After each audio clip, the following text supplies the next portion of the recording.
Good morning, and welcome. Welcome to the Twilight Zone. I'm kidding, this isn't the Twilight. That's probably copyright, and I shouldn't say that, right? Anyhow.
Where'd the countdown go? Over there.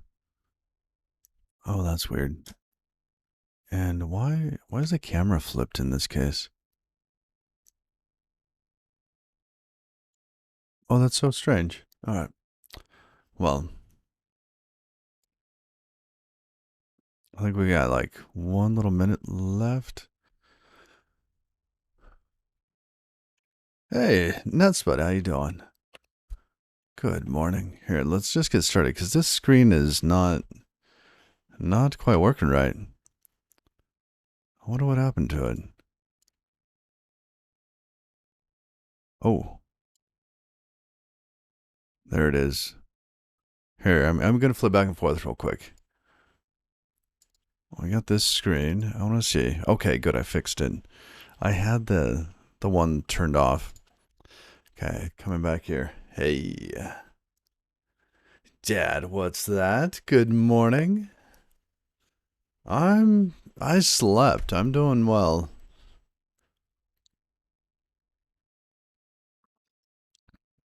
So, got a bunch of chores done yesterday. Got the cars washed on the outside. They still need a lot of love on the inside, though. What else? What else did we do? I look fresh. I don't feel fresh. I feel like I'm still waking up, really. I feel feel, I don't know, even though I slept a lot, I still feel really tired. I think I got a little bit of a sunburn. It's probably not coming across on the camera. I could probably dial that down with the color correction. Let's see. Did I get this? Yeah, I got Discord, right? Yep, got Discord. We're doing well. And Torch.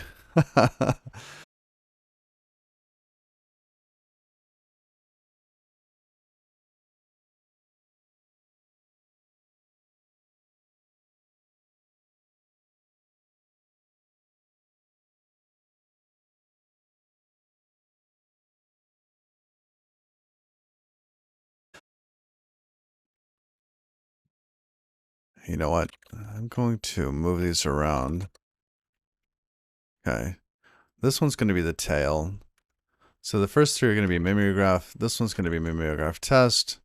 This one is going to be mimeograph test. It'll still be the test runner. Then we need one more for the Chrome driver.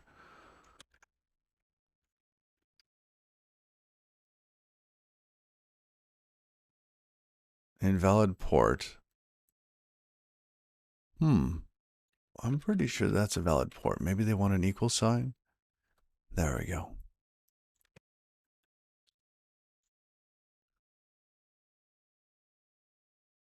Okay. So here, gonna have our editor, lib, tests integration.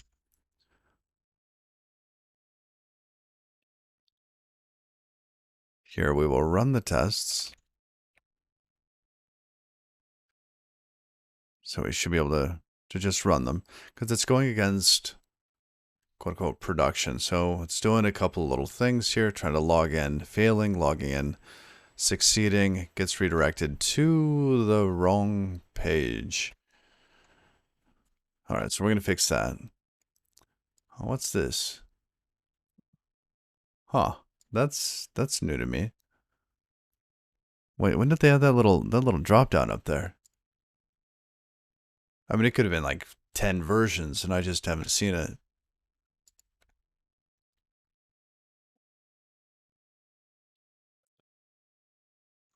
All right.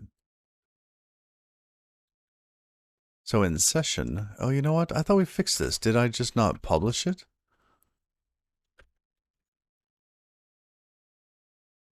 ENV test. There we go. Actually, I need to come up with another better today, Rastafarian. What should we set today to? Finish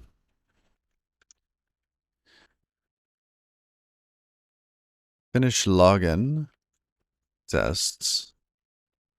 Start on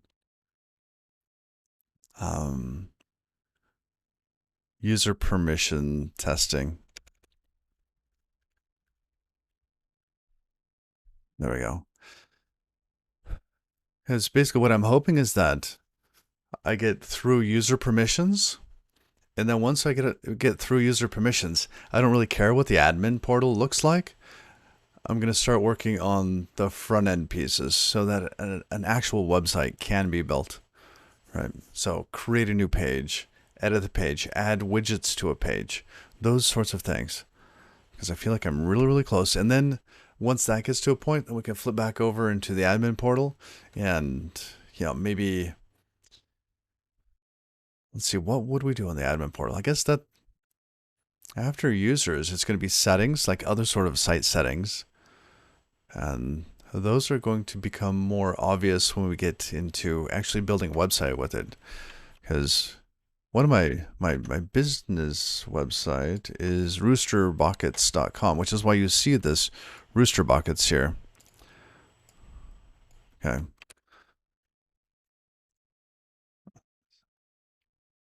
And right now the website sucks. It's really awful. And I don't have Firefox on. I was looking for Firefox. You know, this is what it looks like right now. And currently it's pointing to the production version of mimeograph. So I want this up and running. I want some other websites up and running. I want to build one for my wife, even though that's not going to be on the stream. And for my neighbors. So it feels like we're really close. Once we get past users, this thing's really going to start cooking. I don't know. That's a horrible analogy. Why start cooking? Like, of course it's not cooking. It's a website. Huh. What's a better analogy there? It's gonna ship it. Yes.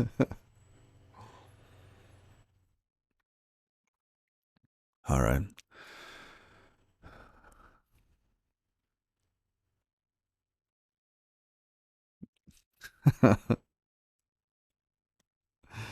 That's funny. All right.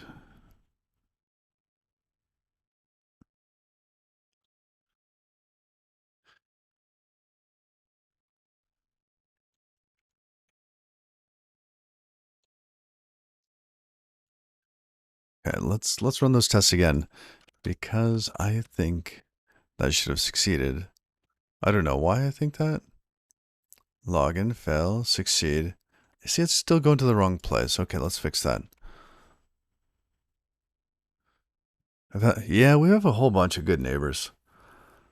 I think part of it is we're not near each other, you know? Well, no, they are just good neighbors. They're good people.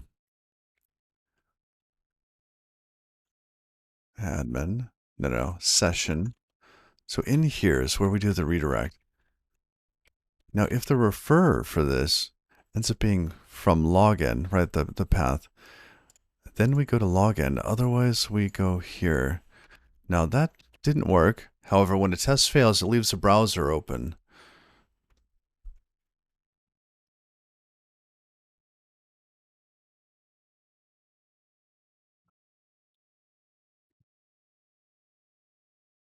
Why is it going back to to setup?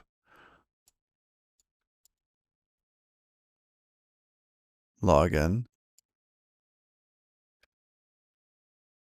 Wait, what's the successful?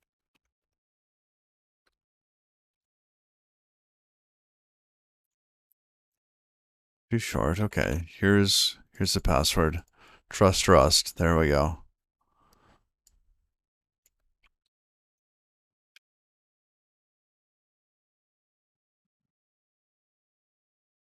See, that went to the right place.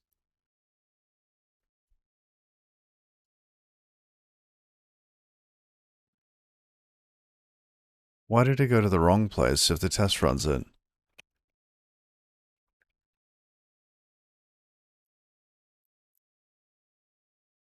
So we submit the form, login page. We go to that page.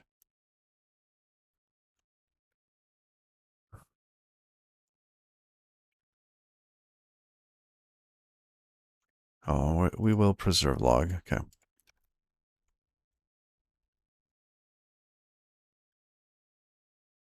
That's a URL. That doesn't work. Okay.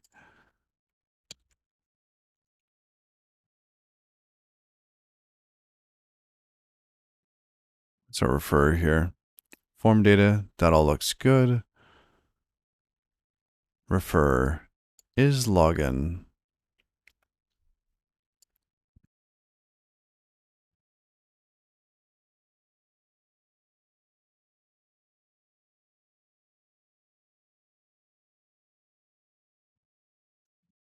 Oh, my mistake. Login was okay, and then it started doing the admin test. Oh, well, that's different. We're gonna do cargo test login, right? That's what we had been working on. Boom. Good. That succeeded.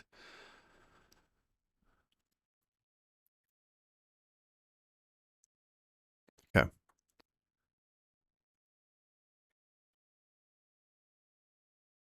Let's create some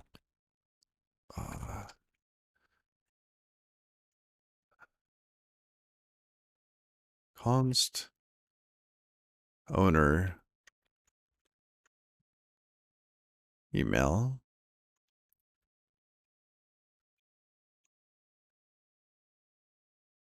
Well, I think it knows it's static, but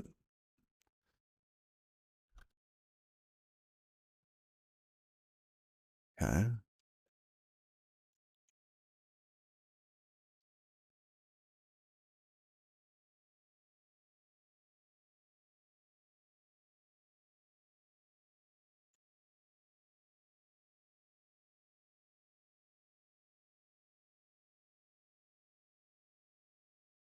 So I was thinking of different passwords. Could use esoteric. Oh, that's always a fun one. All right.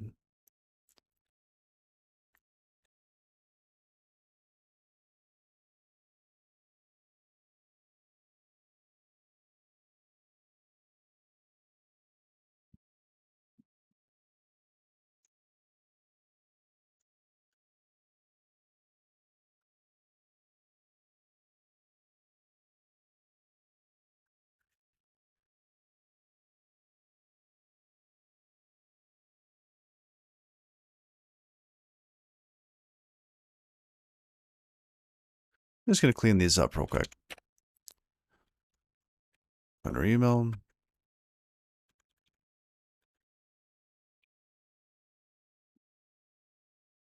Now we can change those very quickly and easily.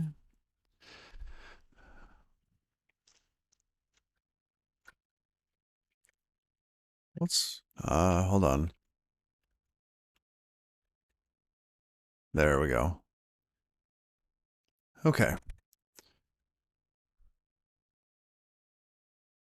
I think login tests are done. Let's start on user permission testing.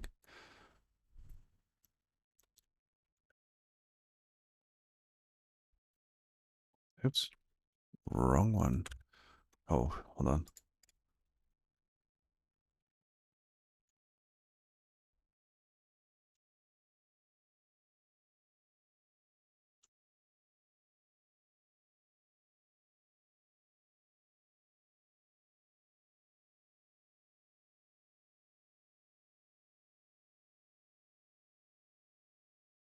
All right.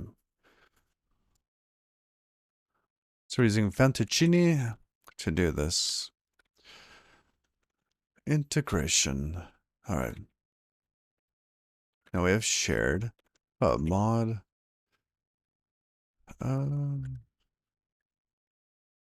See, it feels like this here is really just, this should be renamed to like admin setup or something like that. So maybe we rename that.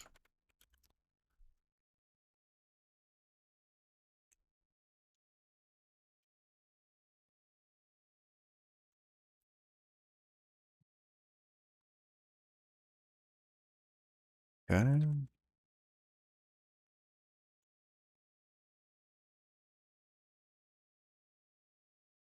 Because then we can have like admin users to go along with that.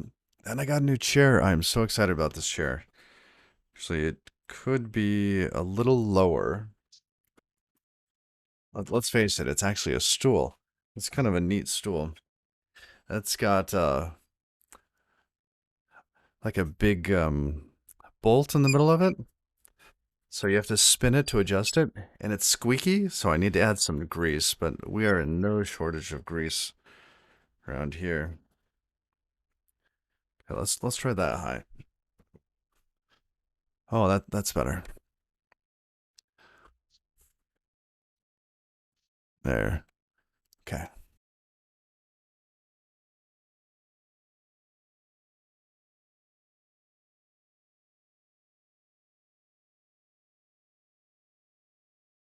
Yeah, let's make sure compiles, yes. Cargo check.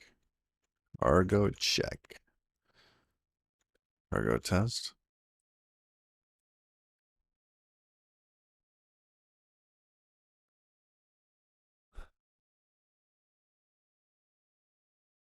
Okay. Yep, that one's not found. Okay. That's good. Perfect. So it still ran.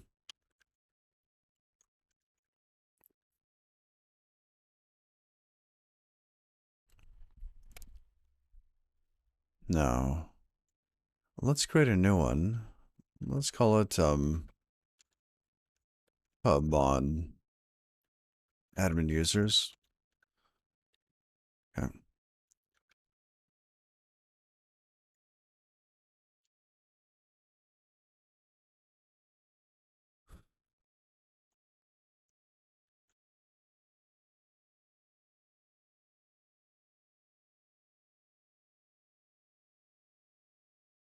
Okay.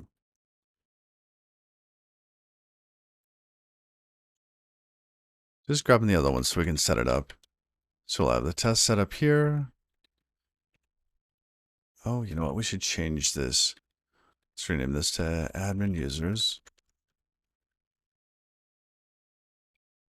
I don't know, maybe. Oh, and thank you for the follow.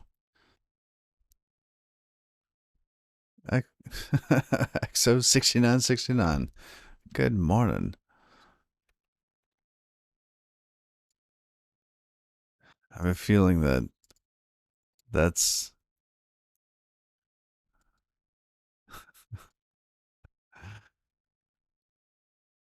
funny. All right.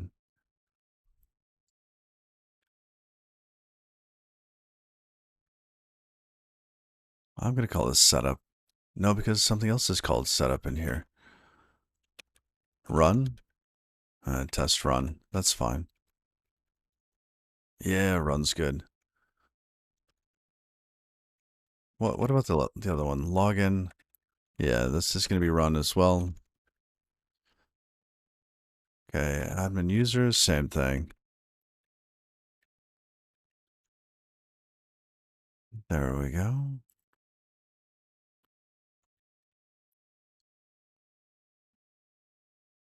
Now, what does login look like, or admin look like here? And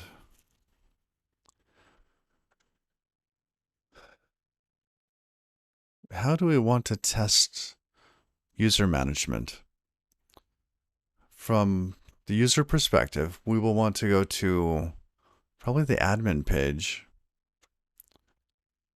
Mimeograph test. Not found. Admin. Right. Then we get this beautiful, beautifully crafted page. Oh, and we have to fix that. Oh, admin redirects us because we're not logged in. Forgot about that. Yeah, you do not have access to that page. That's the message we should have received if we had a if we had a home page. Evil, Halsey. Hey. There we go. Here's our admin page. No. We need some sort of navigation because I think what I'd like it to do is to come to this page and click through to the admin section because I want it like full experience for this.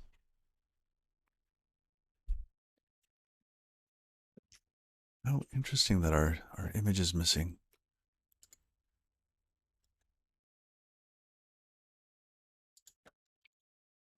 Yeah, that should just be favicon. It contains errors. Hmm.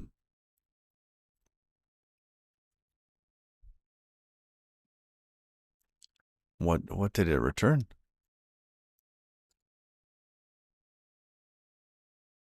Oh, 404. Okay, so it's just a 404. Okay, so back to this page. We need some sort of navigation.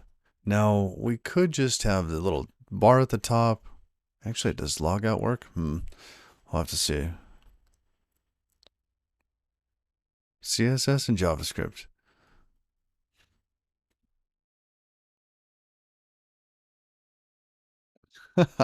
What? All right. Now, how do we want this? Do we want just cards here? Because we could do cards. We've been using Bulma. And I'm trying to get comfortable with their framework here.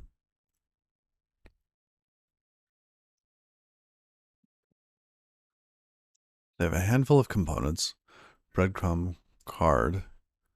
And this one might be good, right? Because we could do pieces, card content, card footer, etc. Could use a panel, I think. Right?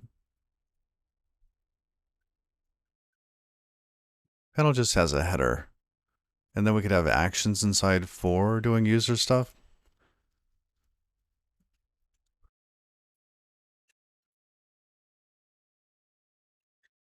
Hmm.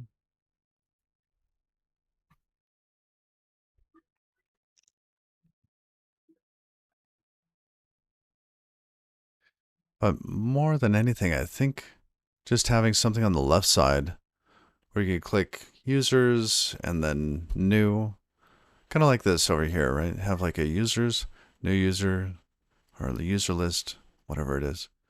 Or just click users, then we have something over here for new user. Delete user, edit user, because we'll have the user list here.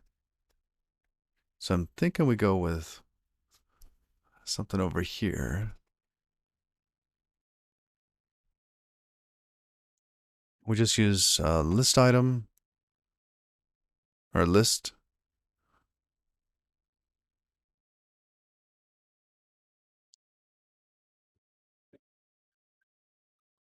Oops, too far. Now we don't have a footer set up.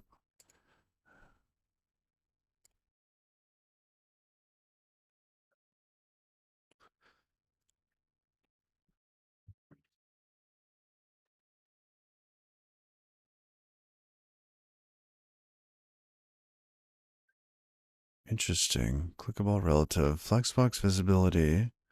Spacing, color, layout. What is level for layout?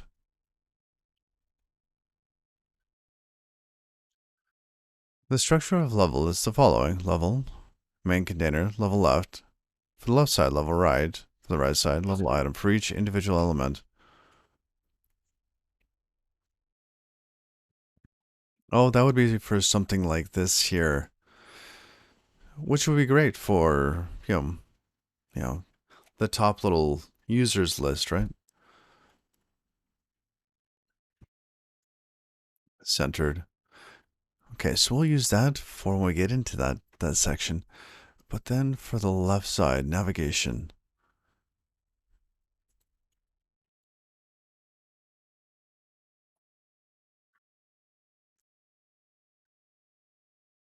I don't know. So there's this kind of expo here. You can look at things people have built.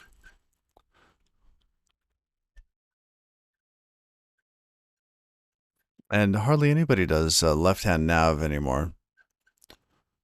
Right? But it's a very kind of admin panel kind of thing. It's either that or tiles, right? And we could go with tiles.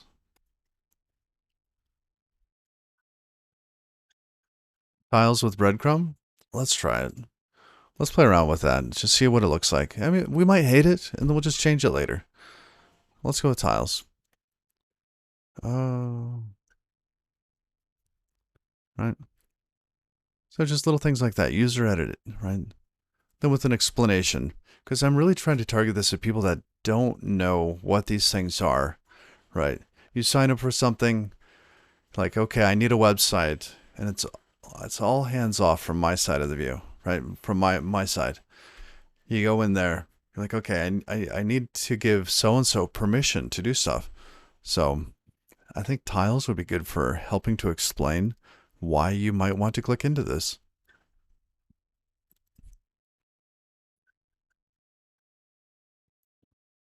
Tile. Okay, so let's go to the admin page. Where is that? Admin template.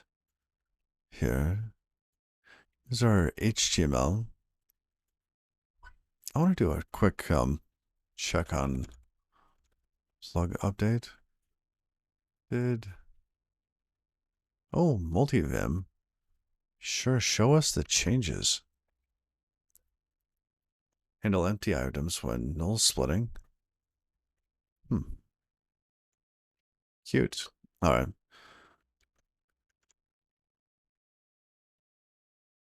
That's all good. Okay.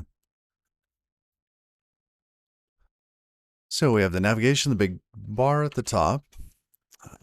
Where is it here? We got this big bar at the top, which is like very top level nav. Numbers not divisible by 2.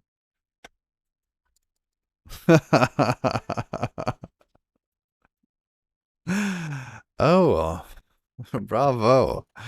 You know what's really odd? Numbers not divisible by 2. Oh, I like it. Here, let's get the jokes over here. That one is going on the board. Oh, and Foxilla, thank you for the raid. Sorry I missed that. We're going to record this so that our bot can spout jokes later. That's the whole reason. All right. Well, let me grab this one.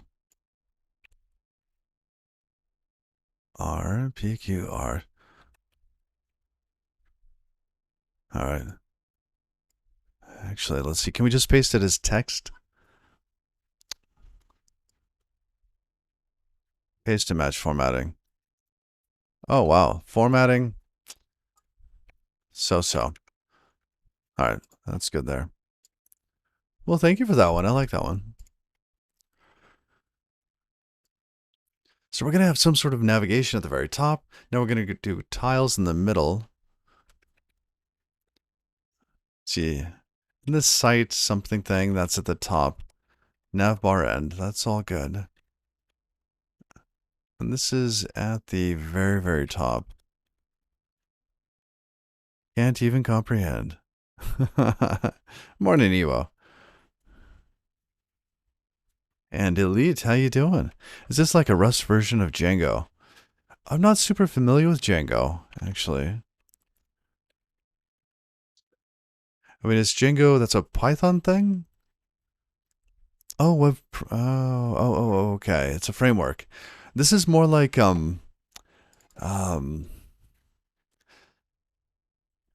WordPress meets Wix on a serverless Cloudflare platform. We call it mimeograph.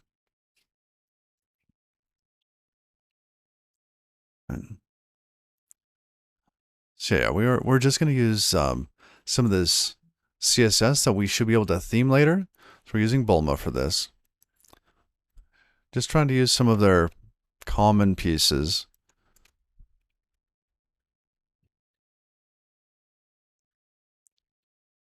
So we have admin, we've got header. Let's create tiles. We're going to create a tiles function. And I think that we're going to have to pass the session into this too. So instead of Ruby on Rails, it's Rust. Rust on Rebar. Kind of feels that way. Yeah, basically, we have to make trade-offs, right? You get so many milliseconds to run code on Cloudflare's web workers. And if you're not familiar, here, let's go down to developers.cloudflare.com.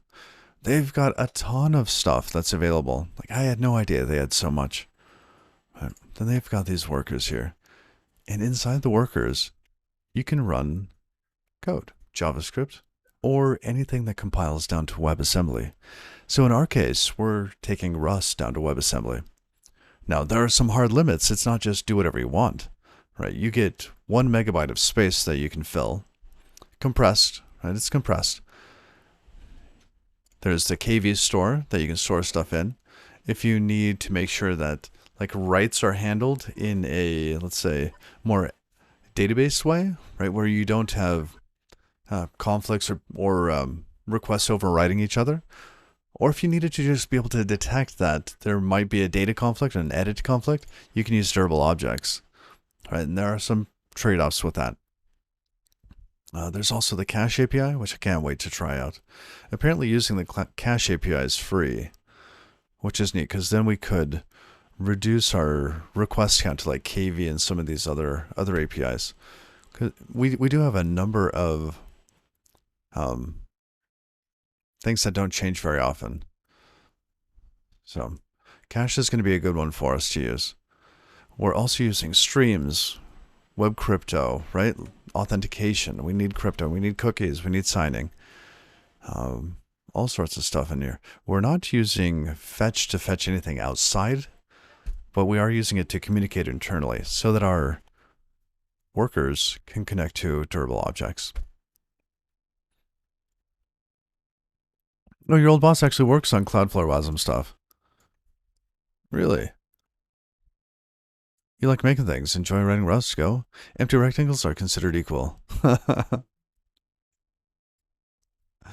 Oh, that's cool. Well, very cool. Does that mean you used to work at Cloudflare? Or you used to be your boss and left to go work at Cloudflare?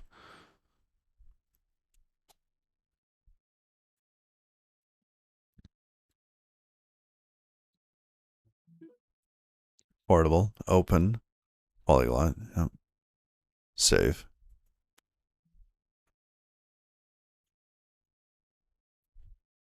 Oh, interesting, yeah. That is neat.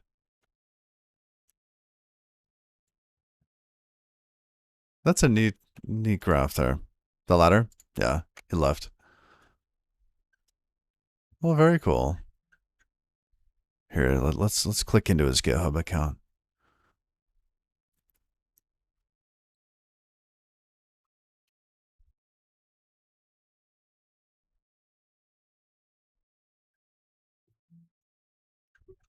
Very cool. With 238 repositories. Work in progress. Oh, interesting. Abandon all hope, ye who enter here. Or don't, I guess. Do your thing. Edge workers is same as WebSys and even some copy-pasted externs.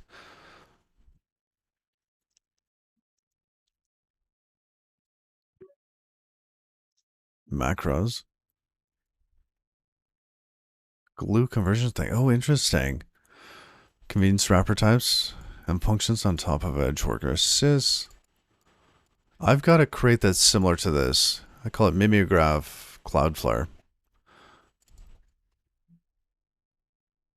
Very cool.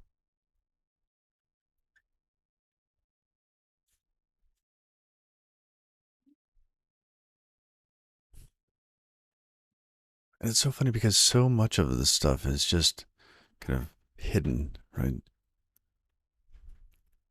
Like each time I find somebody's account like this, you step into it and there's like, oh, I could have used this. That would have been really useful. And so much of it just doesn't end up in like lib.rs. Here, let's see.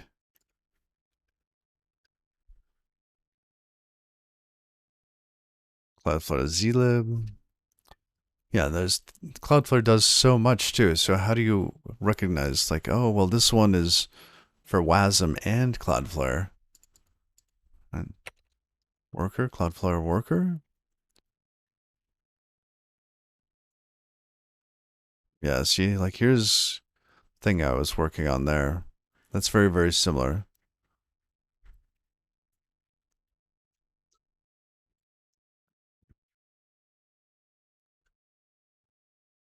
Well, thank you. I'm gonna leave that open here. I'm gonna move that to the other browser. That'll be useful.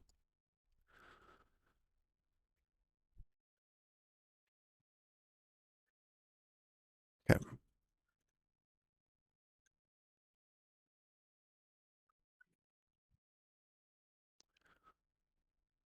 Admin tiles. Now, tiles we only want to show up if you're on kind of the home page, right? So this is like the page content.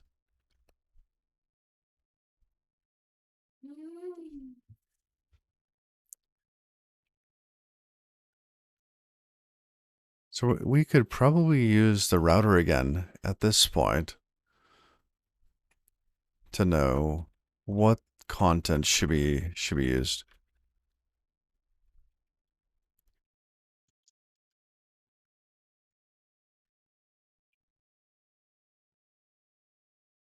We have the tiles, we have user management.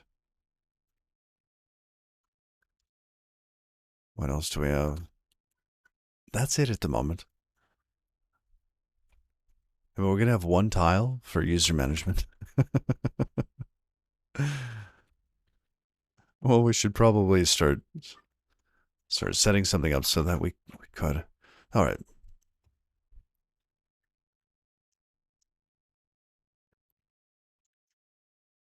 Now in this case, we're going to. This is funny because this is actually a router after it's been routed to. So our router is fairly flexible. So if we go to crates.io, we've got mimeograph router. Right. This guy here. And it's super simple. Right. You declare what your routes are. Right. Verbs. It's kind of like Rocket, heavily inspired by Rocket. Started out as a bunch of Rocket code and was transformed. And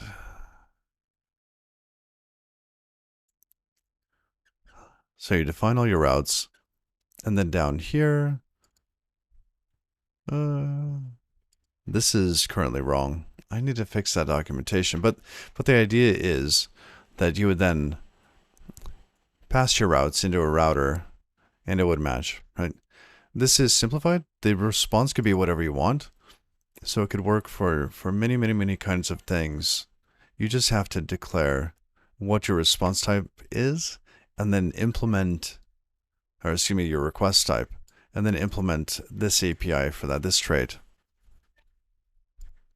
And if you have a method and a path, you're good to go. I wonder how I did that. So in event, impl request here. See, this here, we just wrote a, oh, this is neat.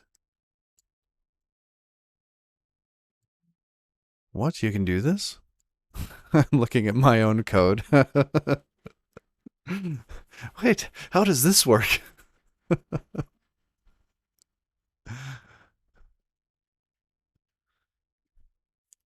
It's basically a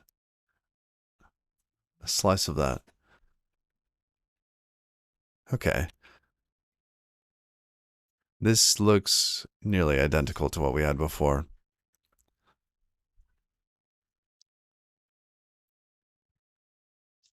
It's because now we have our own URL parser here. And it's funny how these things ended up near identical. Which time did I do it better? Here, let's split these. Okay. So the new one's on top. Domain start, right? And technically the naming is more correct in the newer one. Thank you, Togglebit. So domain and host name, right? Domain is a part of the host name. So this one down here is not as accurate. So we find // and the one up top, oops, wrong one. We end up looking for : / instead of just //.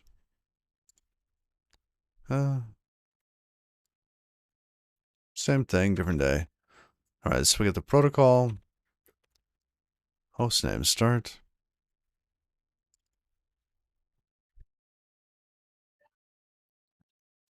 path start, hostname end.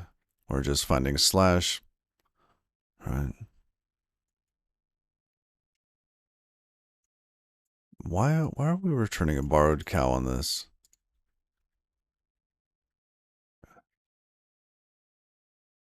So if we can't find the /, Oh, I see. Because in this case, we're really interested in what the path is.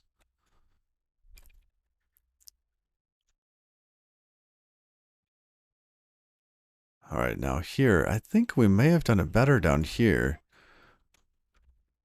than having the closure. And I like this. I like this pattern down here at the bottom. And I forgot that Rust could do that. Let's pull that up again. We're going to pull up the docs. Rust up doc. Local docs are fantastic. Let's pull that over here. Is this going to be on what? Stir? Fine. So it could be a pattern. Oh, a slice of chars. Yes. It could be a stir, a char, a slice of chars. So that's just a slice of chars here. Much better. Then we have the path. URL length, yeah, same thing. Path start, path end. All right. We're going to gut this over here. We're going to use URL.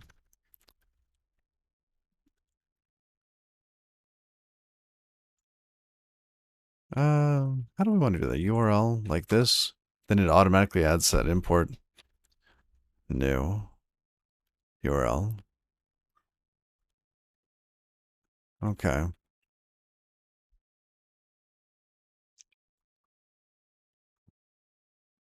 Now, some of our concerns here, if we don't find that part there, basically if the path is empty, we have to return slash, right? So that it matches.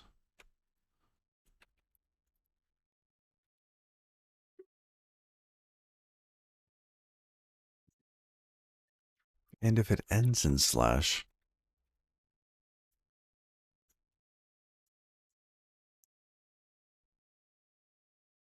there's another bug I'm thinking we could fix here, but I don't know if we should fix here. I don't think we should fix it here.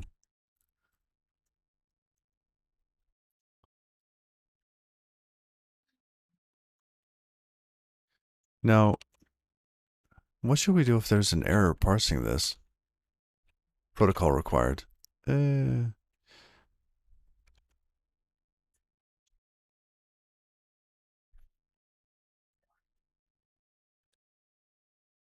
this case, I know it's coming from Cloudflare. It's always going to be secure.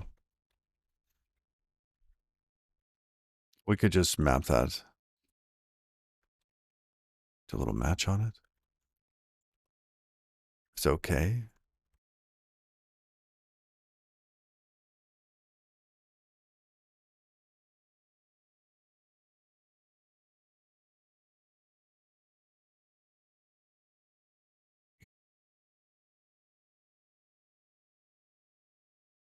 Because it should never happen. Although I hate to have code for something that should never happen. Right? Like it would be an error on Cloudflare's part to pass in something like that.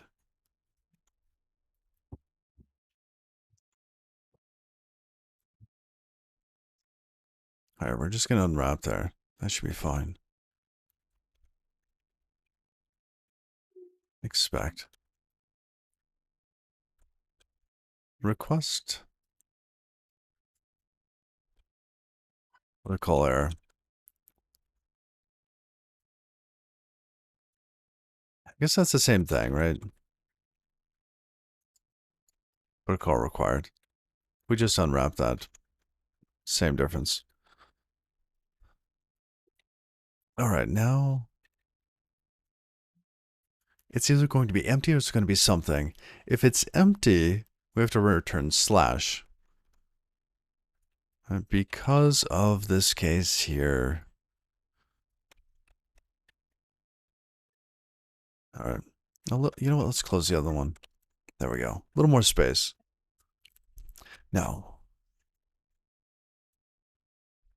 we could either if empty returns such and such, or we could match.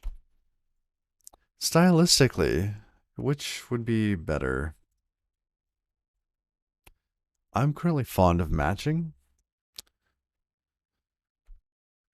but really, I guess we want to know if it's empty or not. So if URL dot is empty, oh, URL dot path, then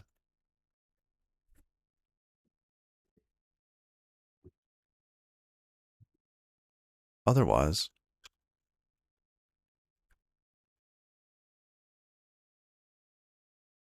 go from path. And then all of this goes away.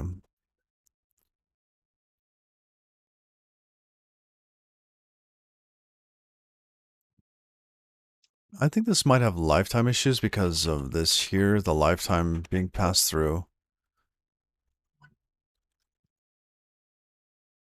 Oh, tiles. No lifetime errors yet.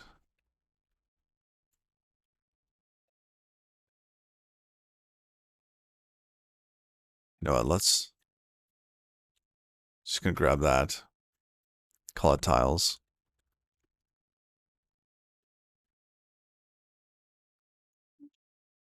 Now we should get some sort of lifetime issues. Expected one argument. Yes, tiles does need roles.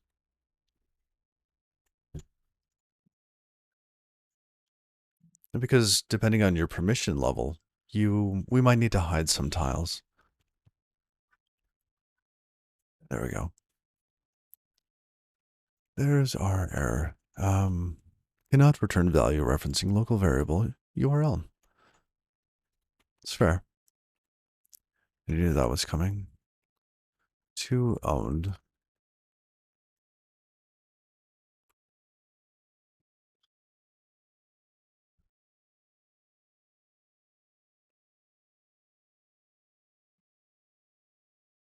Archive. All right. The rest of those are fine.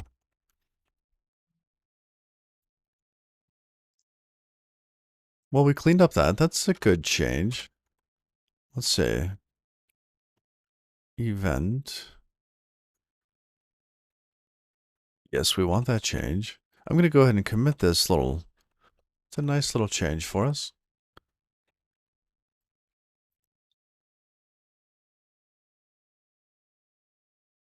Okay. Commit.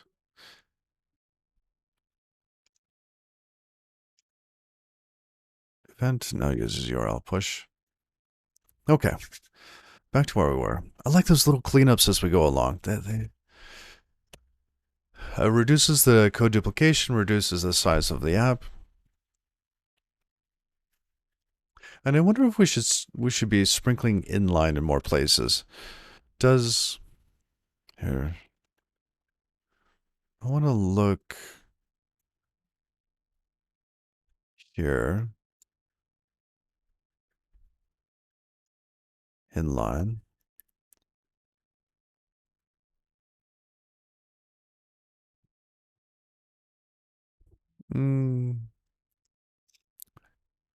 Yeah, it's not in this one.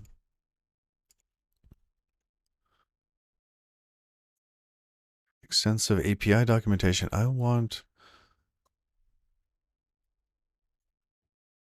Rust CBook, I think. Or the Nomicon. Let's go Nomicon.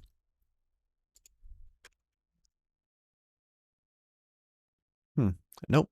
Nothing in the Nomicon.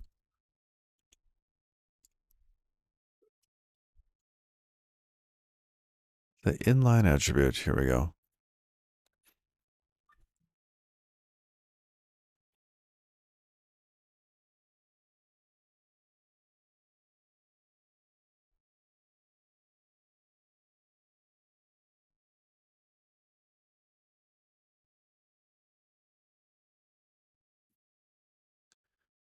The inline attribute suggests that a copy of the attributed function should be placed in the caller rather than generating code to call the function where it is defined. Rusty compiler automatically inlines functions based on internal heuristics. Incorrectly inlining functions can make the program slower, so this attribute should be used with care. Suggest performing an inline expansion. So that's just a suggestion. I mean, these are all suggestions. Hold attribute. This one's also interesting.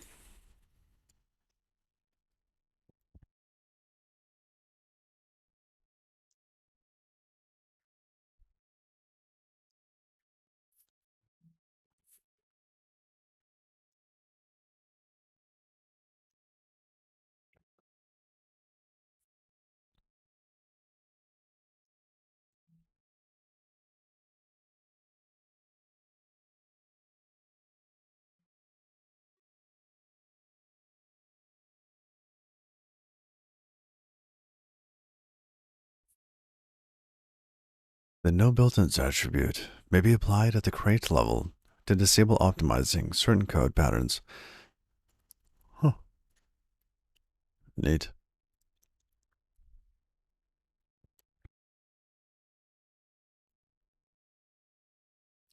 So then there's the checklist here.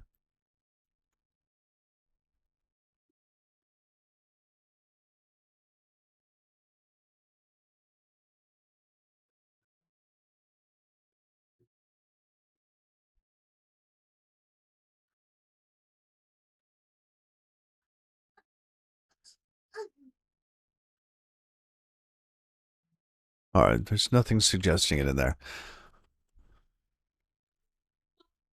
So, back to where we were. Tiles. Admin. Oh, that's not it. Template admin. That's it. So now we have tiles. Let's just toss a tile in there, right? This is going to be the user's tile. Let's go look at Bulma and see how do we do tiles with this. To build intricate two-dimensional layout. They're missing an intricate. You only need a single element, the tile. Fancy.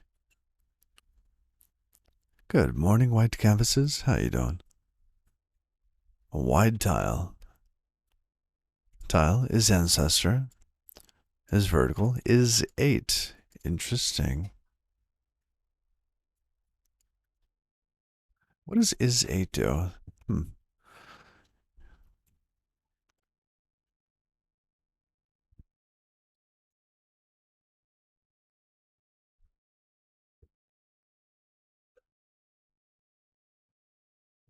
Vertical, top tile. Tiles, bottom tile.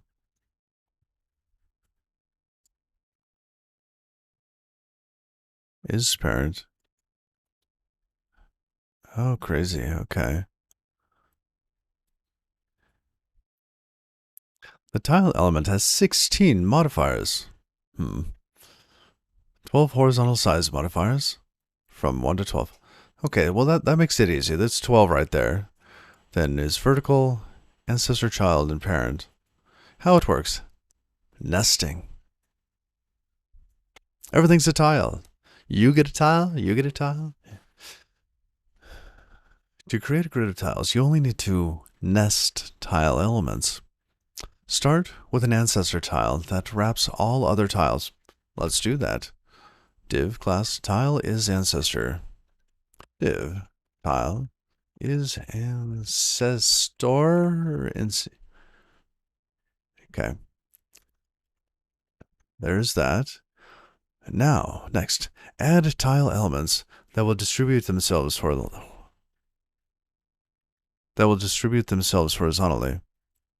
Okay. So now we have some other tile. Div tile, and add contents or other tiles.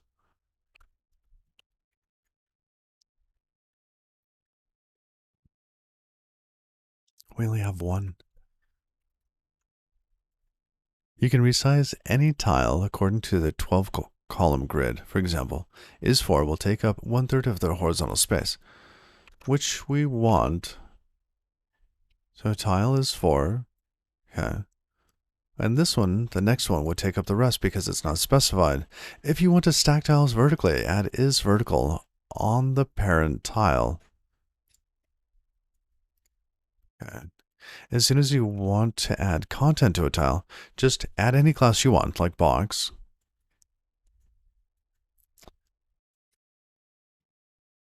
Add the isChild modifier to the tile. Okay.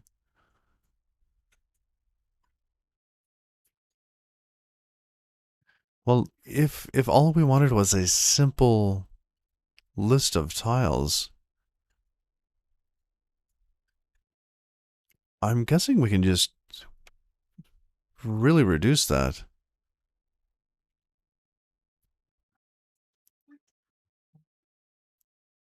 Oh, what is the title one? Here we have 1, 2, 3.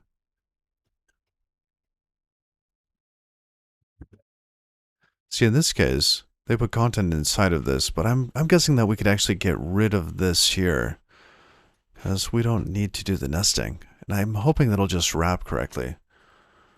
All right, so tile, and then I think I'm just going to say this one's a child and a box.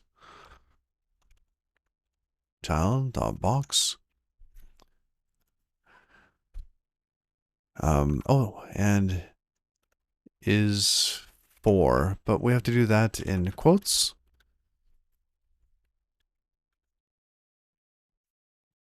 All right, then we just toss in. Actually, I kind of like this here.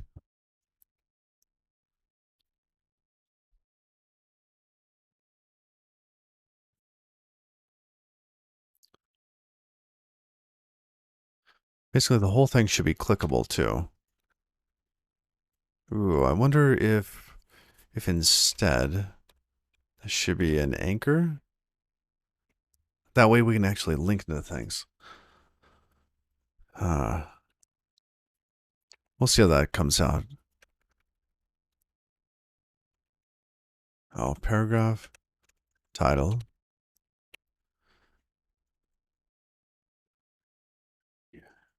User management.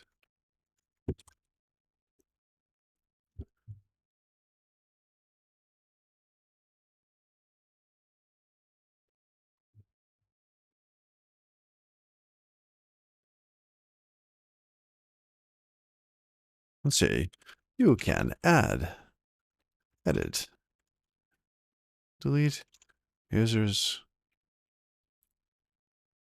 You might not be able to do all of those things.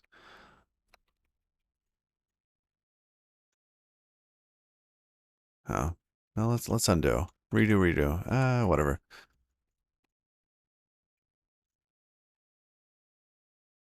Add and delete users.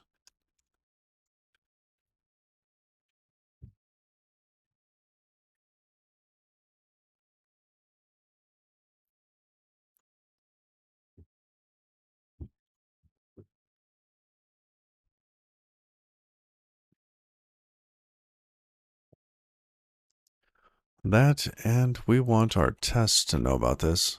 All right, so there's admin users. Let's go to the admin lib portion, source lib, admin home. Okay. How do we click with Fantoccini? Right, I want to be able to find something and click on it.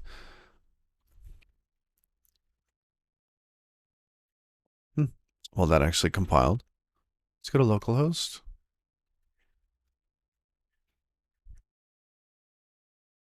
Login. Invalid session cookie.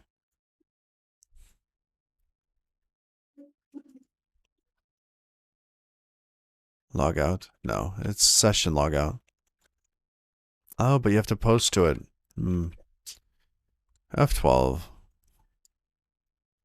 Storage. Cookies. Goodbye, cookies.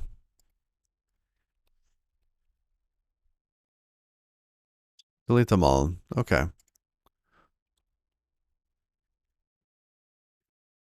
There we go. And we've got Evil Halsey with Trust Rust. Error. Cookie is missing. What?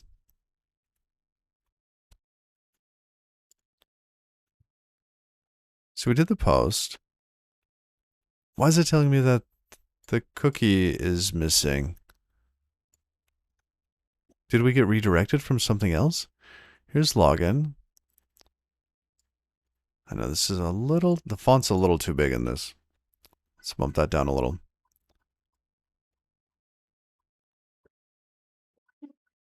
Okay. Cookies, response cookies. So it actually set a flash cookie and a session cookie. Why did it set that and then redirect us? So it actually logged us in and then moved us to the wrong place. Hey, White Canvas. My marmalade, how you doing?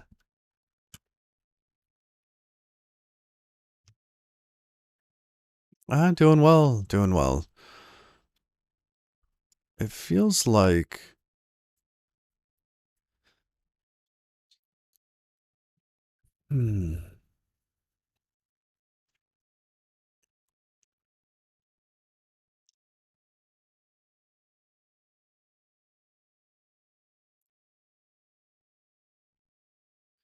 Okay, so why would login, why would session redirect us to error here? And this is... Oh, if we try to get to refer from the headers, or if the hostname or protocol didn't match. Oh. Huh.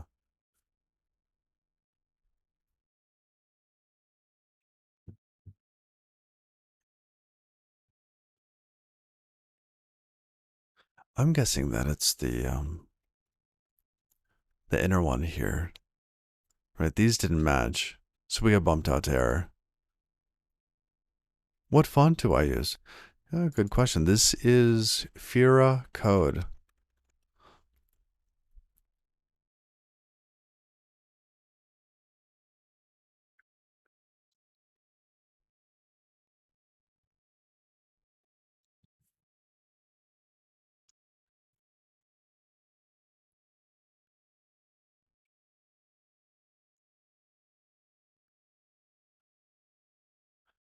Now, which one do we think it was? Do we think it's a host name or the other one?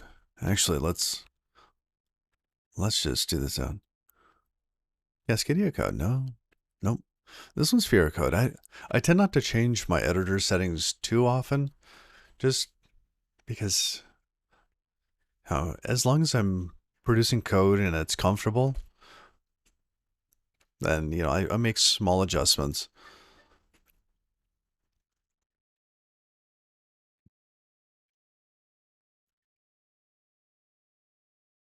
Now in this case, if the hostname is different, we'll set the flash on that. Otherwise, set the other flash. Event of flash error.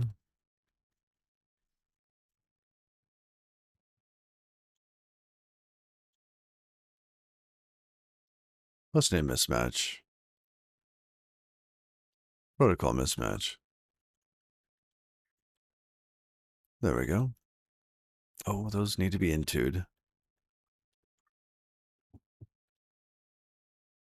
They're cows. Podcast voiced. Oh, well, thank you. Thank you, Lord Irish. Lord Ira. Yeah. There we go.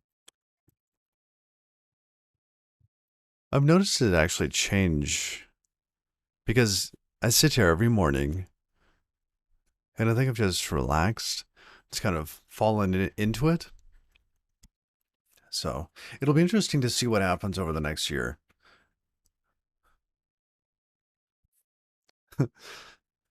Maybe she has some voice lessons. That'd be fun. Voice lessons.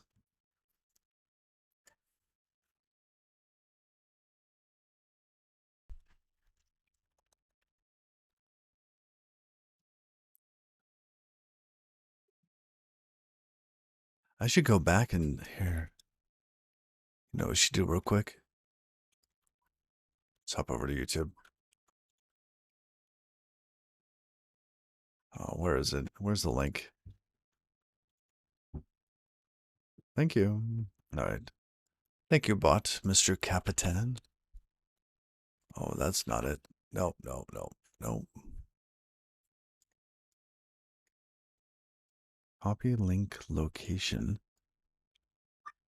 There we go.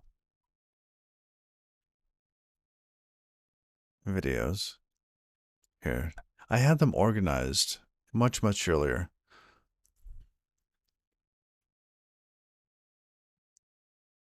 Videos. There are just a hideous number of these.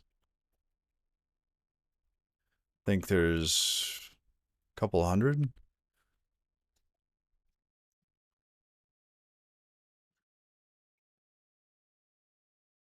9 months ago? No, there's more than that. Maybe not. Oh, because I started uploading them 9 months ago? That can't be right. Yeah, let's go to this one. Tag gaming stream. Good morning.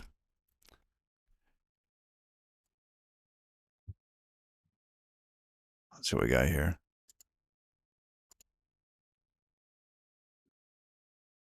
Oh, look at that camera. Oh yeah. Theater mode. There we go. Turn this up. Turn that down. I never hear myself. I never listen to myself.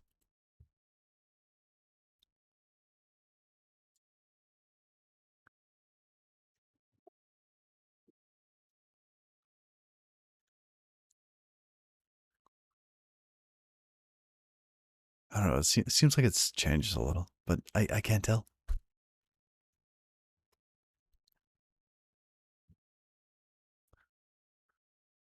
Wait, no, this was just a couple days ago. Hey, Xenocron, how's it going?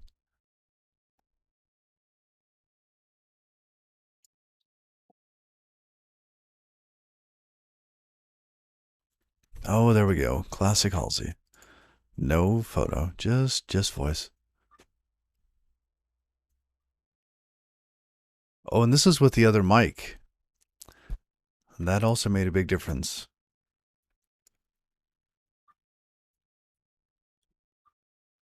Currently in the process of DIYing. Yeah, that mic didn't pick up everything.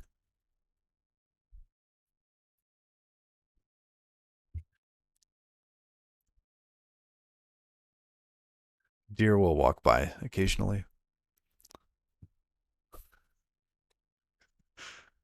Feels lag? Oh, yeah. Oh, yep. It just had a little drop. Yeah, that was actually with this mic right here.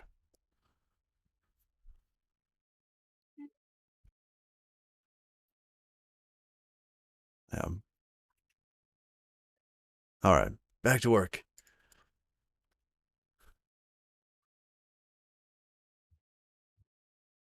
Okay.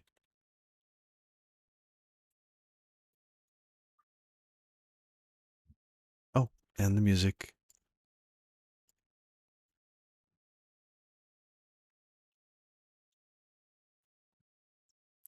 We are going to try and create some tiles, Xenocron.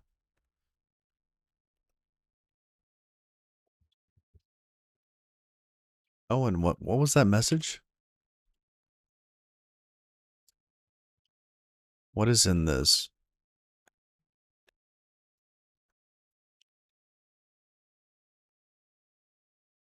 Goodness. Oh.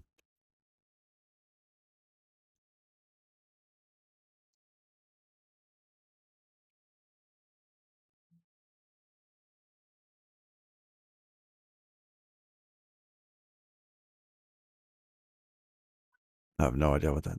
Tiles? Yes, we're doing tiles. Basically, in the admin section, instead of having navigation on one side, right, we're gonna do just tiles so that we can help explain what each section is.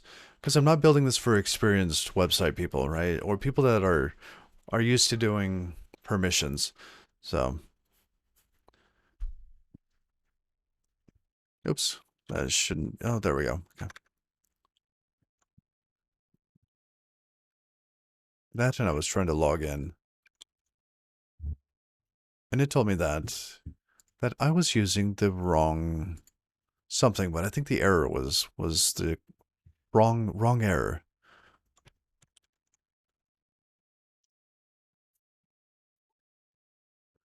Error, cookie missing. Why are we being redirected to that? And so we got redirected here. The cookies, a flash. What is this one? Base 64 dash D? Login successful. That was my flash message, not this other thing. It, why?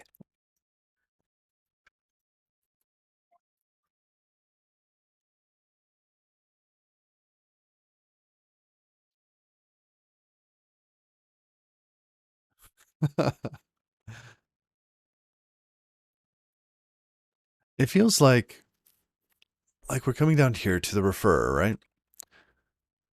And something's happening between here and there. Like in this case, when we go to error, we should be told what the error was. And here, well, I thought it had been this one, where somehow we're getting some sort of mismatch. Doesn't seem to be the case. It looks like it's in here somewhere. I wonder.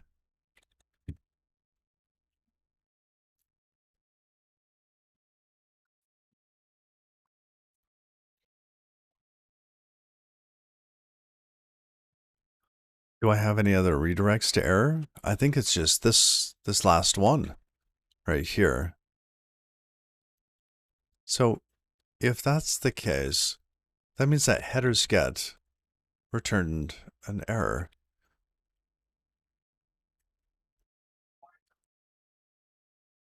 Okay.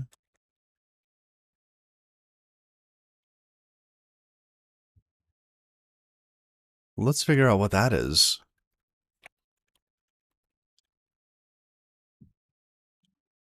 To string,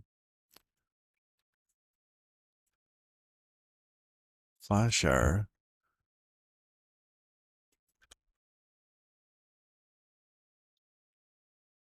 I guess we could have done that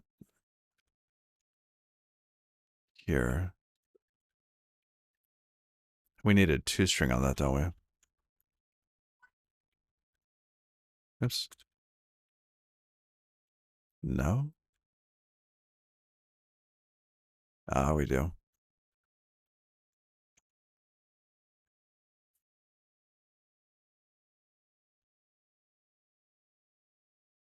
Oh, it's a JS value.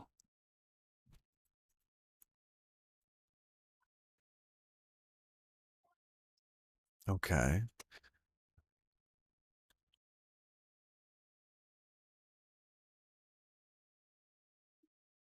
From error. Now error.toString.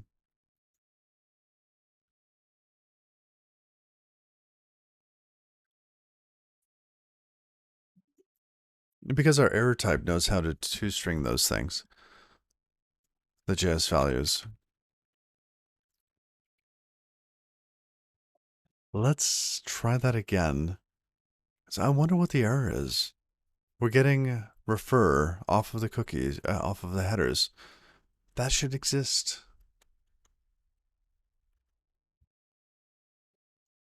Cookie missing.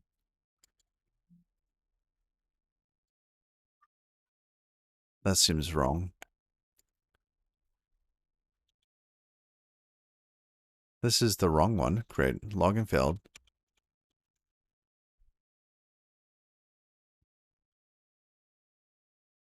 Maybe it's speaking the truth. How did we get to that point? Cookie is missing.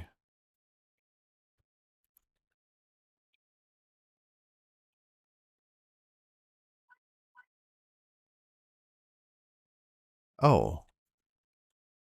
No, they're just saying that the error cookie is missing. Okay.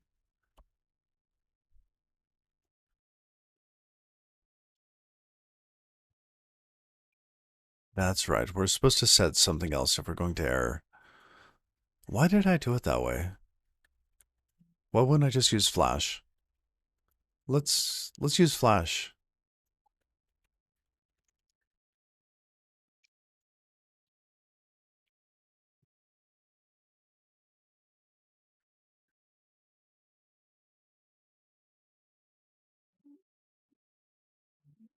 Remove.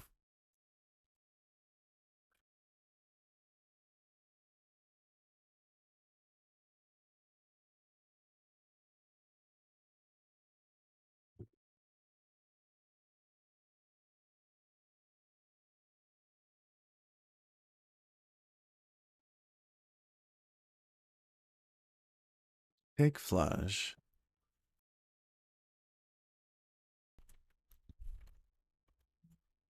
All right, so that'll be an option. Dot unwrap or else missing Flash error.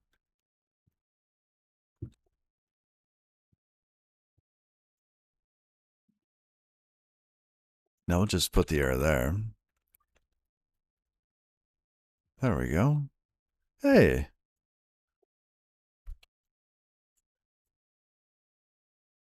CS under tube worm. Good morning. How you doing? What are we rewriting in Rust? WordPress. Okay. Error. That's flash out. Dot message. What is message? It's a string.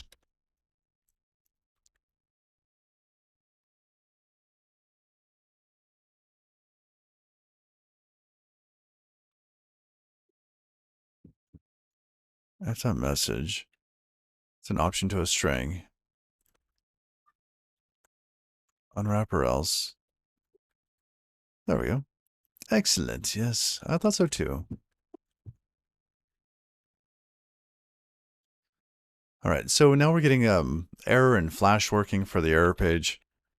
This is like a severe error page. So I need to check a couple of places, these 4 places, just to make sure. See, we're even setting up flash error for that. And this is for the redirect. Whoa, what is this? Error redirect. Okay. That's fine. That one's good. Just making sure we're using flash and not error. Yep, that's flash, flash, flash. Here, we're using error. Okay. Event.flash error.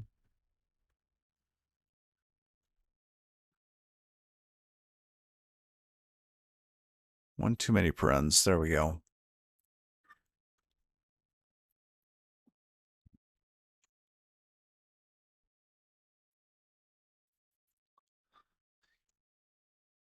Okay, run that again. Hopefully this time we get to see what our actual error is. We're doing a little debugging at the moment. Oh, and thank you for that follow. Did Mitch die? Mitch probably died in the lag.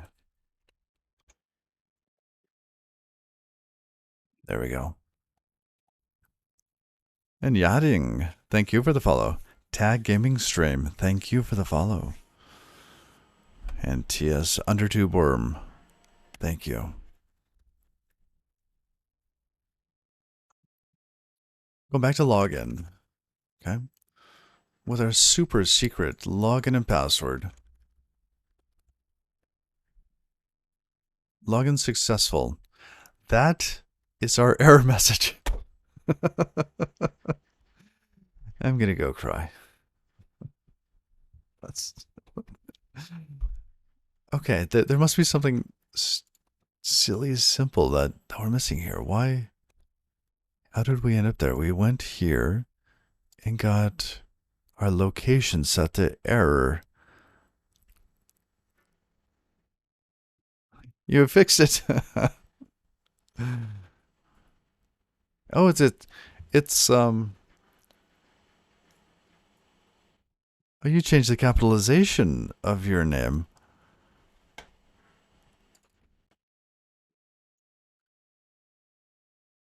All right. So, on success, we are redirecting to error. If response okay, do this.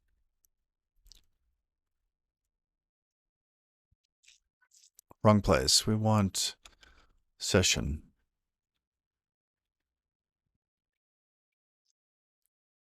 Get the refer.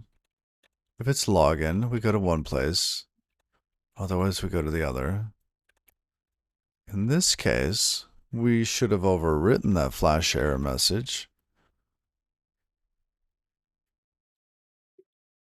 Here, we go to slash. Here we go to error. Oh, here's login successful. Ah.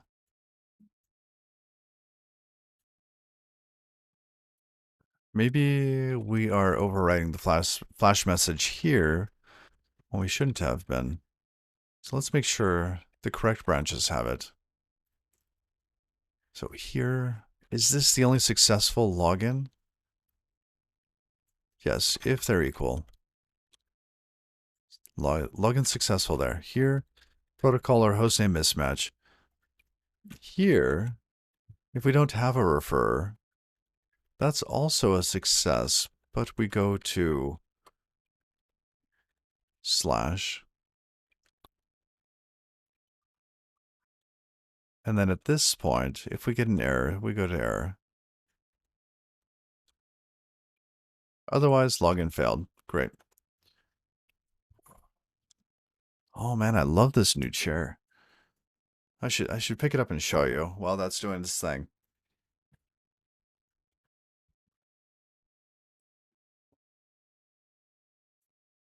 This thing. It holds you. It's got like it's like formed and everything. It's good.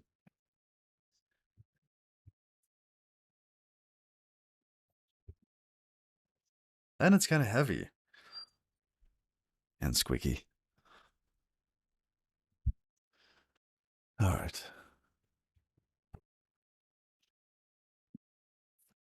I should put on like my gaming chair. Handmade chair? No, it's not. I got this from a furniture store yesterday. It's my high-tech gaming chair.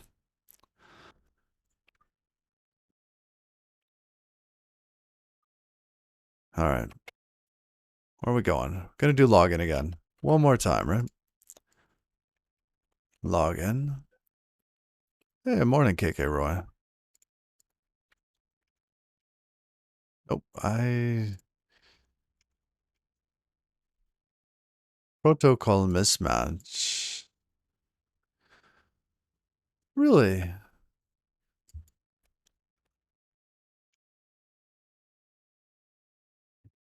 Because it's becoming HTTPS, isn't it? Oh.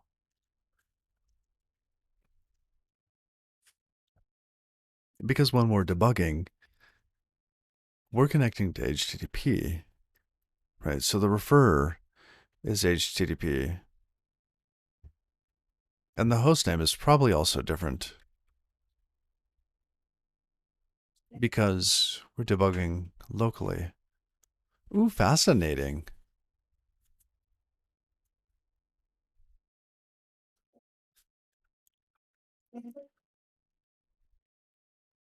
And it feels like we should only be setting the thing in the cookie jar on success, doesn't it?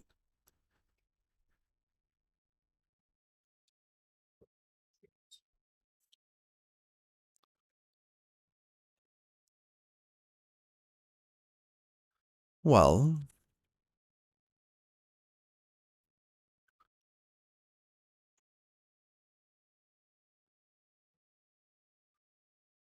we need an exception in here for localhost.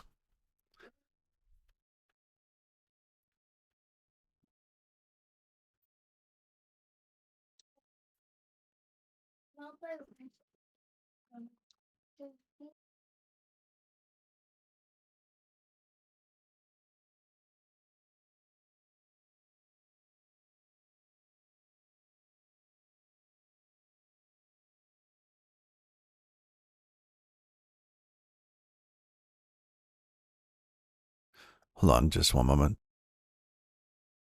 Oh, I heard coding. Thank you for the sub. Thank you. Gonna answer my daughter's question. Be right back.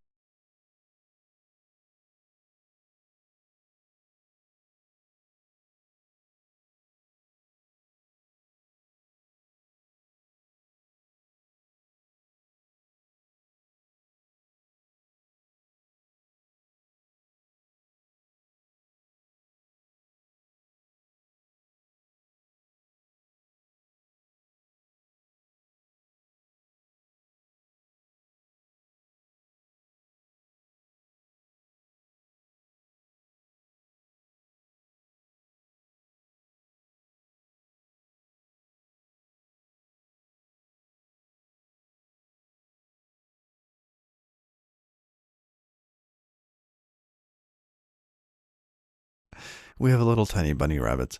One of our rabbits gave birth. And they are adorable, and I can't wait to show them off. But we've got a white bunny, a white bunny, a white bunny, a white bunny, and a gray bunny. Like, just happen to be different. So, and it's interesting because the gray one's actually a little smaller. So I'm wondering whether or not it was a kind of different parent. Many animals will do the same sort of thing, especially if they're having litters. The cats will do the same thing, where they'll mate multiple times, and you'll end up with different fathers. But it's so funny because the little tiny bunnies, they look almost like dogs, like little tiny baby dogs, except the ears are a little longer, tails a little stubbier, and the back feet are just gigantic. They are. They're really big, little baby rabbit feet, and but that little gray one looks like a squirrel. It's like dog, dog, dog, dog, or puppy, puppy, puppy, puppy, squirrel. It's like it's just so cute.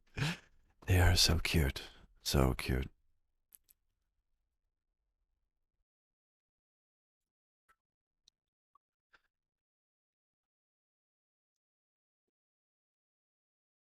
All right, so we are going to take this and put this here on success and success. We're going to refactor this in just a moment because this is getting a little weird, a little too much.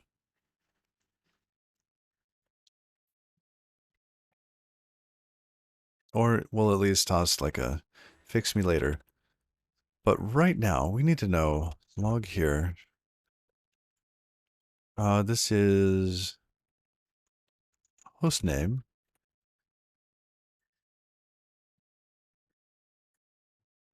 Actually, which one is the problem? Is it the refer or is it the request host name?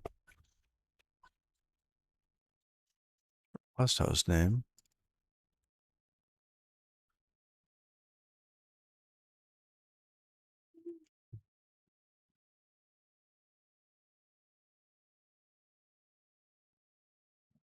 Okay, then we'll do the same thing for the protos. Uh-oh. Leftover tokens. Oh, my macro is not super. There we go.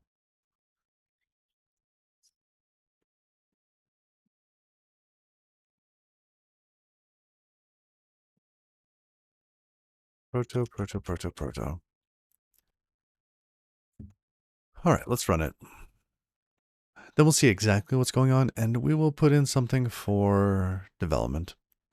So that if it's development, we're still okay. I've been sitting here for the past half hour or so, just didn't say hi. Well, good morning. Happy Sunday. Hold on a sec.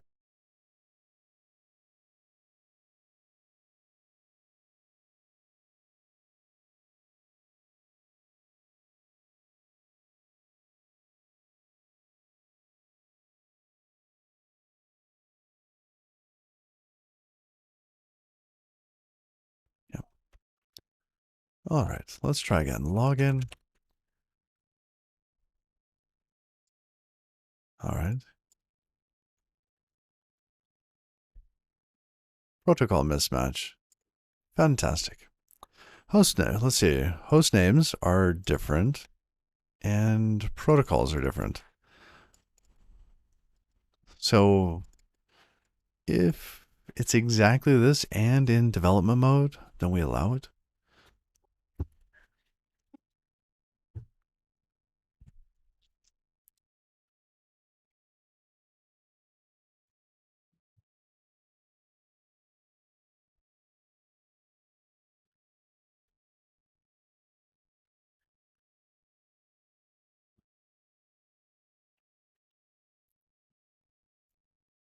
Still a bad joke.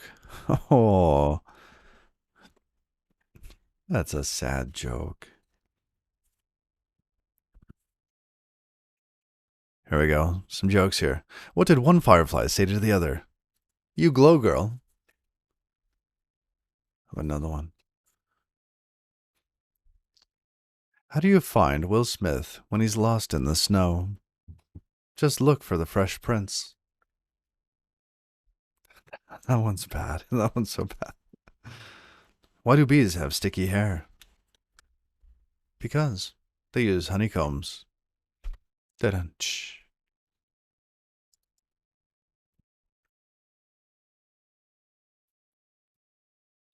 All right, so let's extract this condition out. So let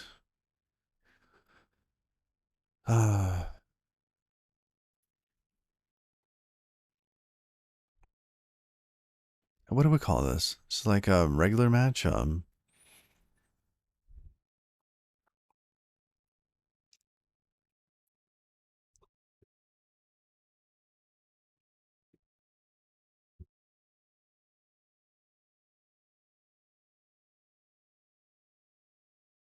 Host name proto match. If host name proto match, we do that. Or let this. Yeah, I like the B one. The B one's that's a good one. Oh, this one's oldie but classic. Why is 6 afraid of 7? Because 7 8 9. And then what do you call fake pasta? An impasta.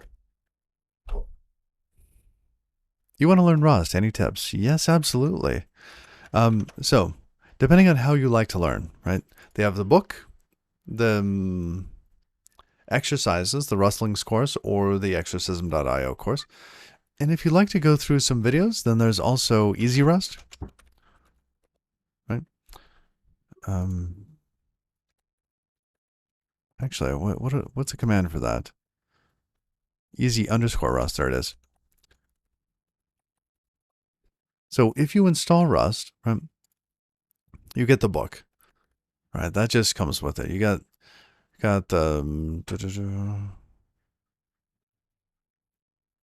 here the Rust programming language book. So if you install Rust and you have it locally, right? You usually do that via RustUp.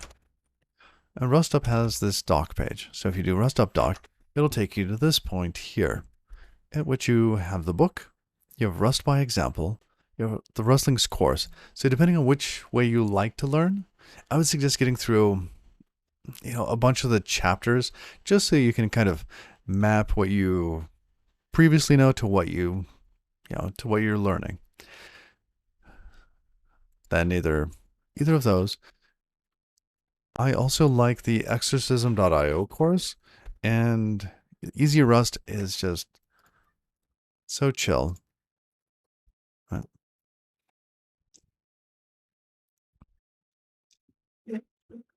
So there are the videos. Where are they? Now available on YouTube. So Easy Rust has a whole bunch of different things in here. Basically, it goes through concept by concept, explaining these things in the Rust playground. So you don't even have to have it installed. And they've got all of these here, right? Or you can do it by, just the browser here. Or you can go watch the videos and he'll walk you through it. So interior immutability, right? A little description. And it's just concept by concept. Little bite-sized pieces here. And this is fantastic. This is really, really neat. The last one was Exorcism IO. Oh, you're welcome. You're welcome. And the Rust course. This track here.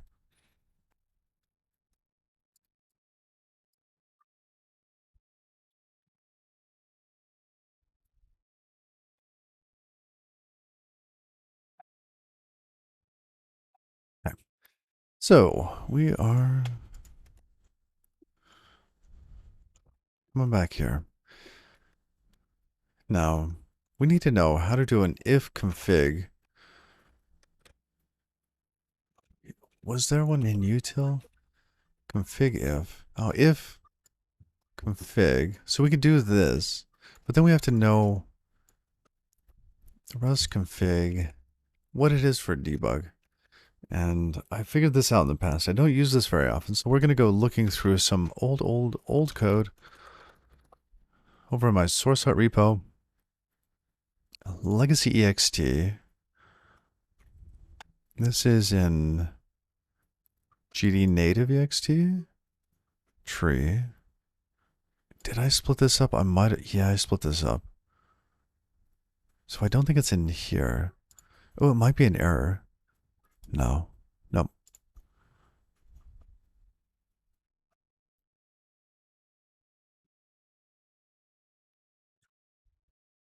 Oh, here. This is it. So if we're in debug mode, that's the magic there. Come back to session. If debug match. If it's this and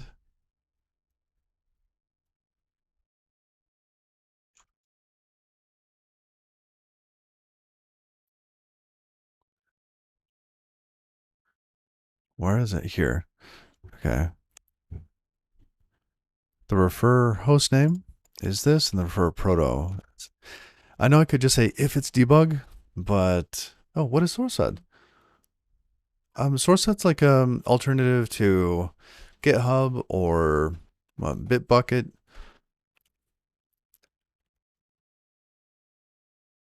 It's light. It's quick. It's kind of old school. I like it. So it's fast. That, and if you wanted to submit patches, you could actually do so via email. So unlike the kind of viral nature of so many of these code hosting places, like name one other one where you just submit a PR without having an account. Right? Why do I have to sign up for Bitbucket? Why do I have to sign up for GitHub? Why do it just feels so wrong. That's kind of the opposite of what Git was designed for. So, but yeah, we have mailing lists built in, to-do lists, trackers, bug list stuff. They've got a build system, all sorts of cool stuff.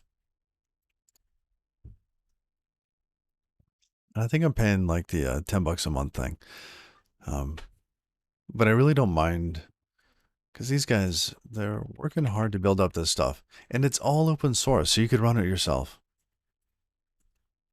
Exorcism seems better to you? Oh, That's good feedback. Okay,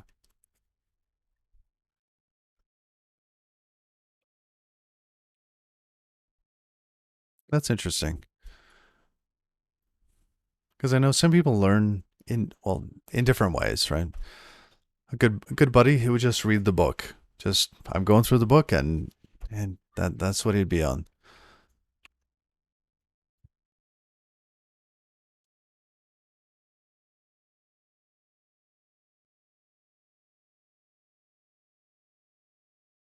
Oops, I deleted something.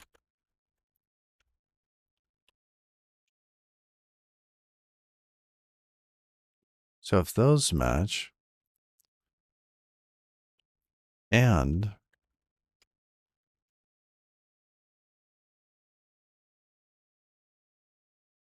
2 equals.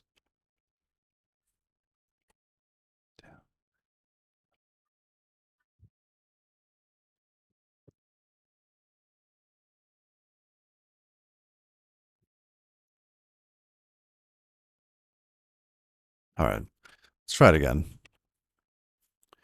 Did you read some of the basics? Oh, you did read some of the basics, but wanted more hands-on. Yeah, that's also my method. It really helps me to go through and like take it apart, put it together.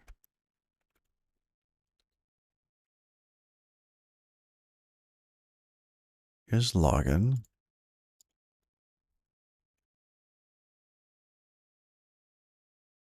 Ah, perfect. Okay, that went to the correct place now. Very nice. Let's go ahead and remove these pieces here.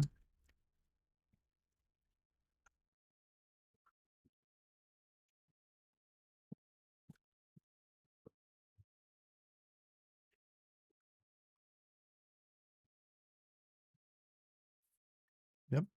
May I play on the left computer? Sure. Look who I found. Huh. Hi. He found Kai, the ninja. Lego Ninja Warrior thing. Supposed to have a golden katana gold. He's supposed to have a golden katana. Got it. And he can shoot fire from his hands. In case you ever wanted to know. Yep. There's Kai. It's a Ninjago. That's right, Indie Monkey. Uh, they like those. Okay, we're going to commit that, get UI. I'm trying to get these in smaller pieces. This is the wrong repo?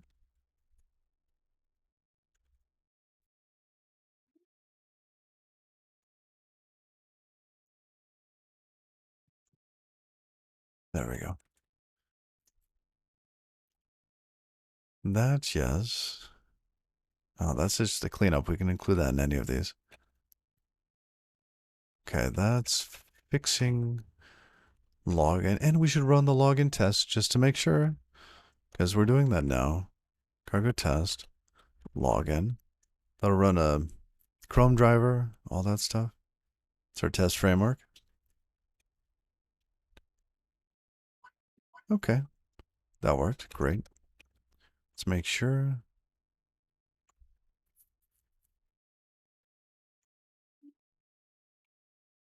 So we're not including tiles on this. I think I've included a little too much though. Something in here should have been the redirecting to errors. Where was that? Oh, here. Yeah, no. This one gets extracted. Not yet. Let's do the error one first. So that one and this one here. Okay, that's no, not yet. Okay, yeah. I did the buttons. Ah, Kai did the buttons. And he sent my request. I have to approve a request.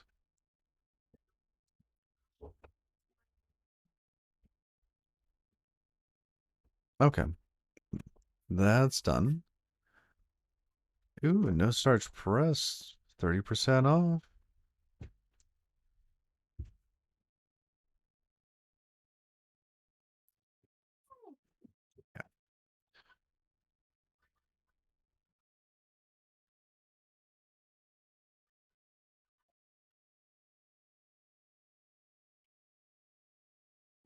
Okay, so that's independent of these changes or session. Okay. Yep.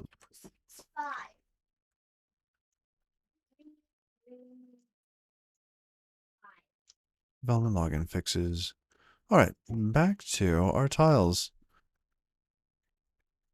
Now that we're logged in, we can view this page. Oh, and look at that. User management. Wow.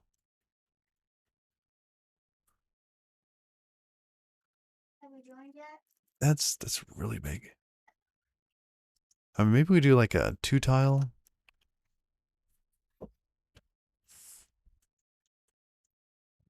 And we should get rid of the nav bar. Nav bar is kind of hiding back there. Admin. No, template admin. Okay. Navigation. You're going away, navigation. This thing. Okay, that's gone. Then we have tiles. Good. Oh, that's still doing its thing.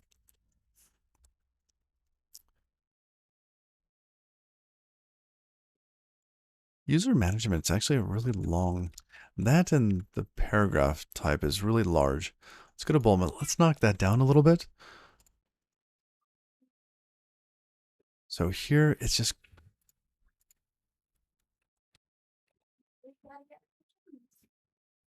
oh, it's a title. Where's title in here? Tiles, component, elements, title. There we go. Oh, we can say is 1, 2, 3, and 4. Title 3 is the default? I mean, that, ours looked, this is much bigger. That doesn't look like the same thing. Ours looks like a tile 1. Title. Sorry, title.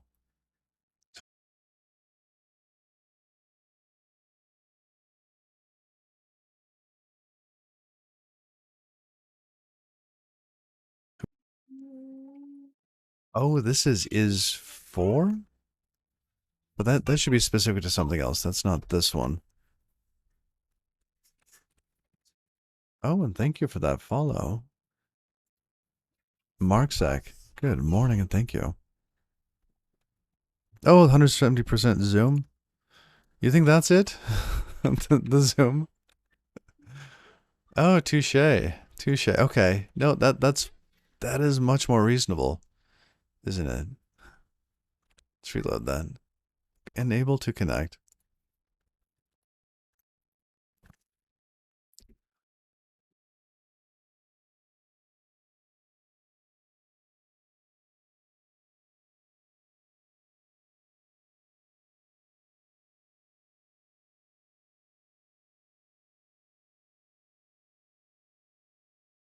Center that.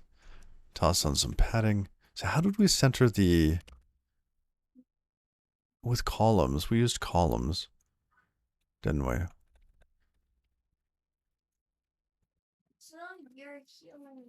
For setup? Setup. We used columns. Section columns is centered. And here we said is half desktop. But I think we could just snag that.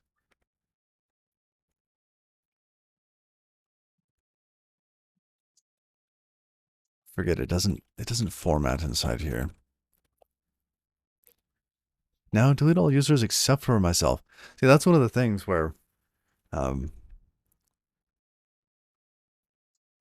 actually, how many users do we have? Only one. We only have one user at the moment. And this is gonna get beautified. Okay, that's a little better. let's see that. Oh, interesting.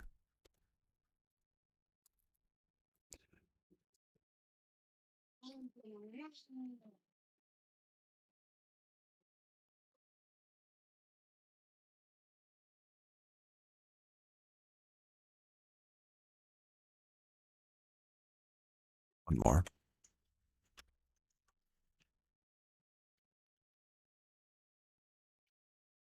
All right. Oops. Nope. No, no. There. That goes in that order.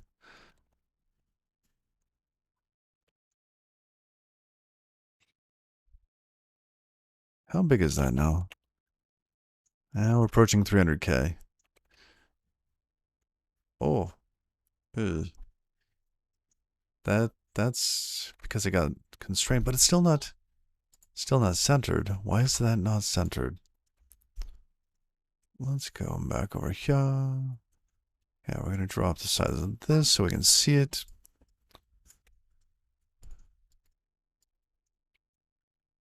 Yeah, let's remove is half desktop. We're gonna remove that. Okay.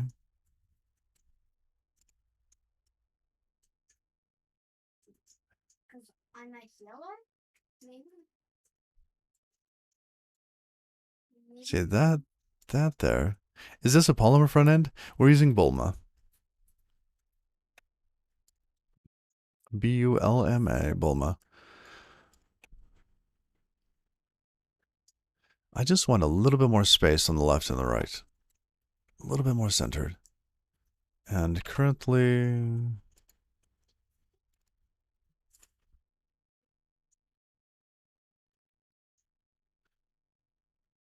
columns is centered. I feel like I'm missing something from this other example. See, and here we have a container. I think it's because the tiles are going full screen. This here. Display flex. So if we did have some sort of max width, 50%, yeah. So there are some helpers on these. So we can use the columns to center it.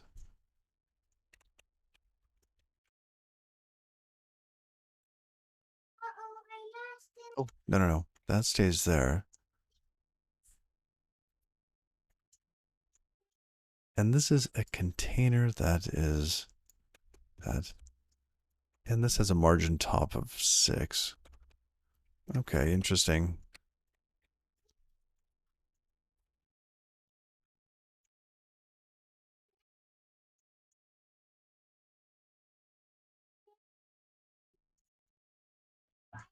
All right, let's see what this does.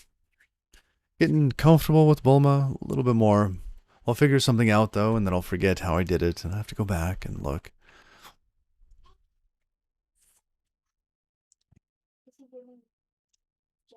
That's a little better. It's a little tight though.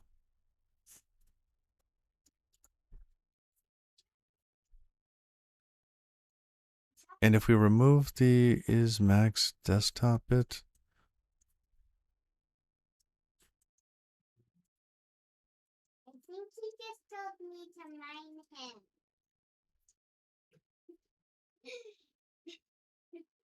max width,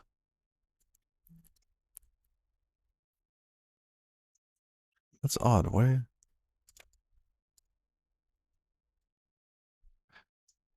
Why am I not seeing the is max desktop affecting, like showing up in any of these?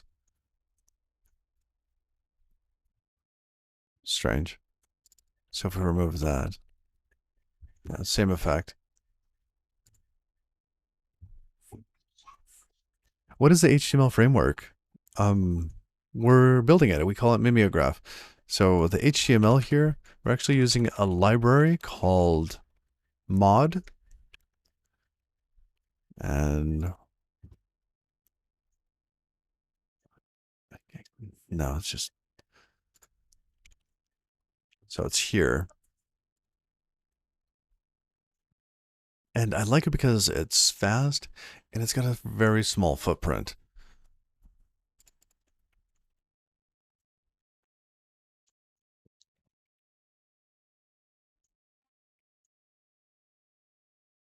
All right.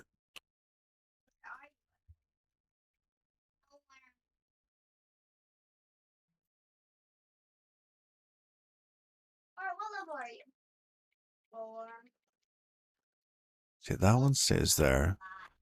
But here. Let's look at container again because we don't want that. We don't want the column is half desktop. I mean, are these things fighting each other?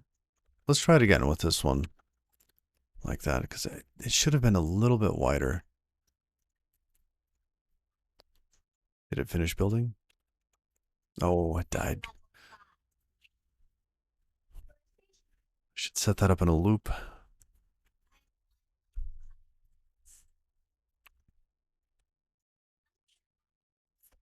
Hmm. Come on, Bulma. Where's our containers? Container. Columns. Nope. Components. Layout. Container. There we go.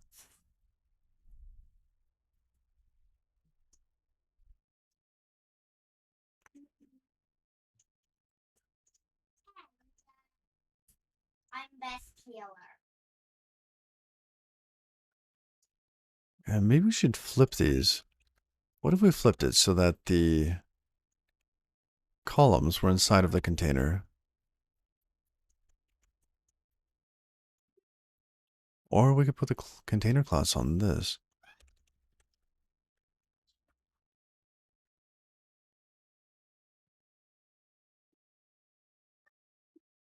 Instead of here. Oh, maybe.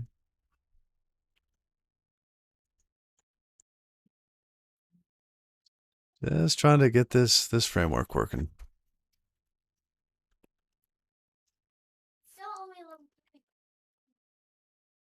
It's different, but it doesn't feel centered. Yeah, now it just needs to be centered. Is centered. Oh, interesting. Do we have a priority here?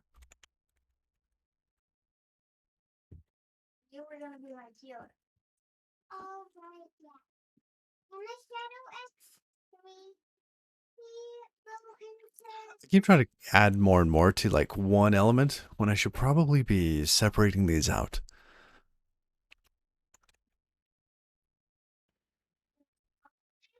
Oreo171, thank you for the follow.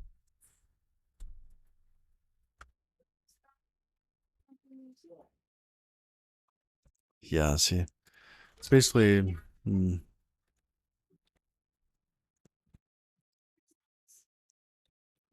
Okay, let's leave that there. Here, toss something in here. Let's say this is just a div. Div, yada yada. Toss that on there. Push those in a little bit. There we go.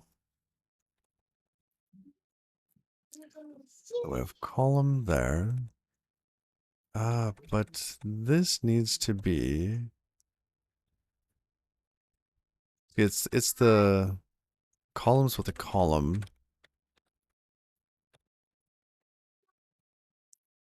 So column has to be a child of columns. Then we can have a container. That container can then have tiles. That would be nice. I would really like that. But it's a macro. And last time. Yeah, let's see. True. Yes. We'll see if that kills it. Oh. Really? Where am I missing? Oh, a paren. There.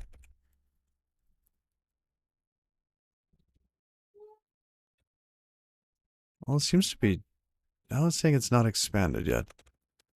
Restart COC.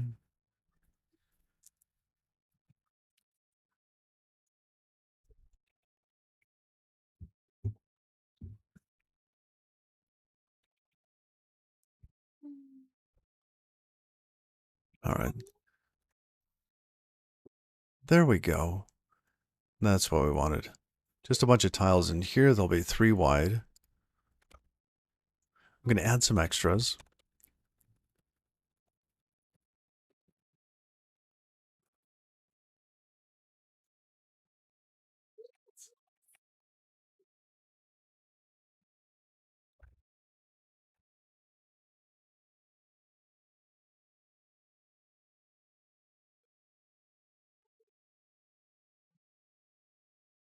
Macros in Rust are like packages in Node or modules in Python. They're actually code that the compiler loads to generate more code. So they're like neither. Yeah, crates is much more like packages in Node or modules in Python.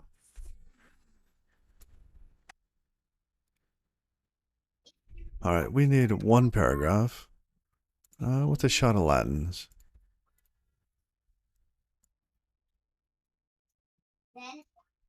Here, toss one of those in there.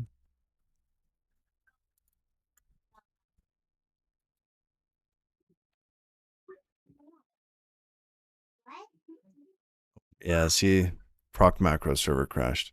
That's why I gotta turn those off.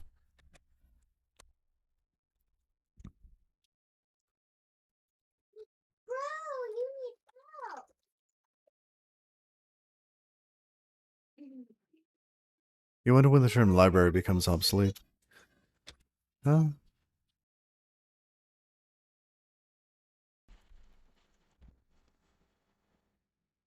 Oh, that's a great question.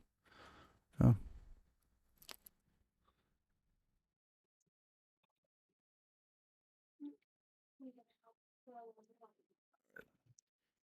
just going to fill some of these in. So this filler here, let's toss whatever this random text is. All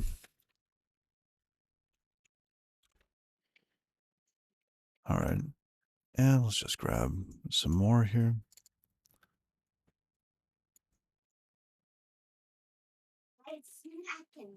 Okay.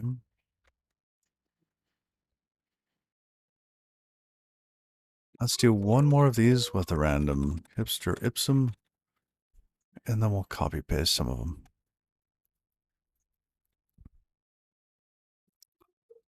Food truck. Yes, food truck.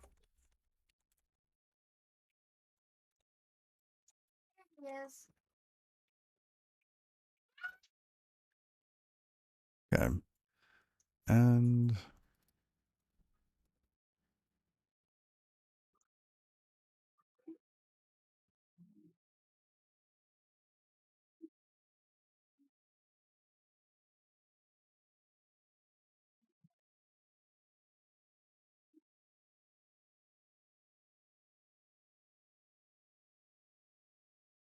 all right, now we're going to just copy paste these. I want to see what it looks like when it's full.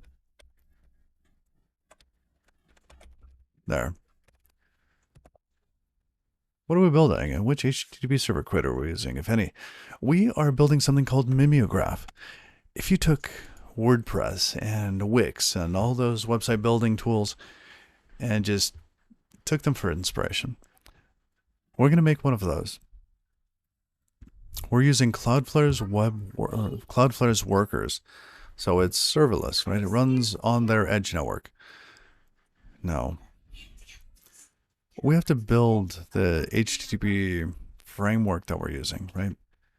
So we did that, and that's a crate now. We published that crate.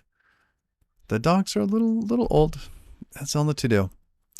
But that thing's called, like if you look at any of our routes in here, let's say an admin, right? You'll see we've got some router set up so we can call functions and do things with functions. That's mimeograph router. Basically, all the stuff that we've been building here is actually prefixed with mimeograph and crates.io. What's a WASM for? It's because on the Cloudflare Edge network, the web workers, I call them web workers. I don't know why. The workers can run JavaScript or WebAssembly. So we're compiling Rust down to WebAssembly. Because, I mean, I use JavaScript in my day job. I don't want to do it here, right? Okay, we'll clean up some of those. Oh, but now COC it needs another kick. Let's give you a restart, COC.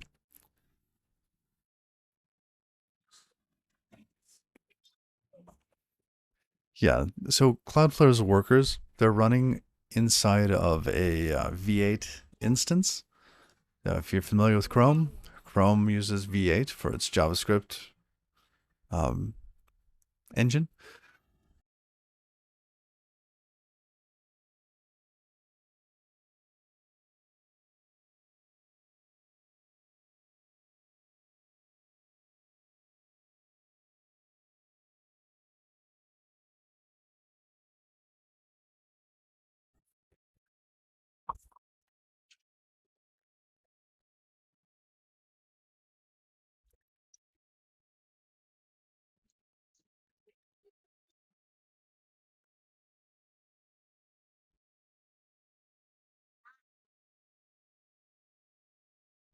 All right,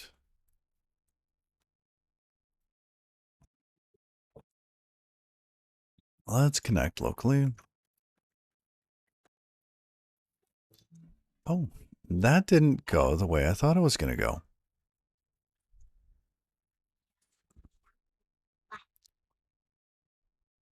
I was hoping that these things would just wrap. I mean, why don't we just use Flexbox for this then? And where are the rest of them? There should have been like 12, right? Oh, did it not save? Oh, I didn't. I missed a save. Yeah, because if this is just going to go straight along, no, it's not going to work.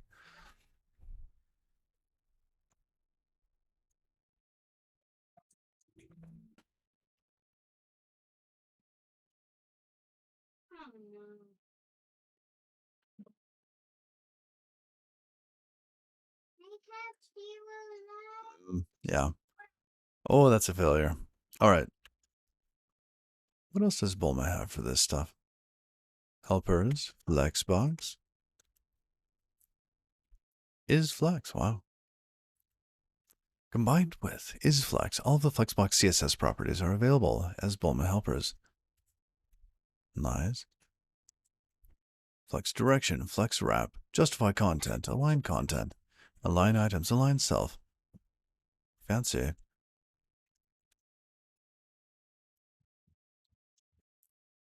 And what does isFlex do to this?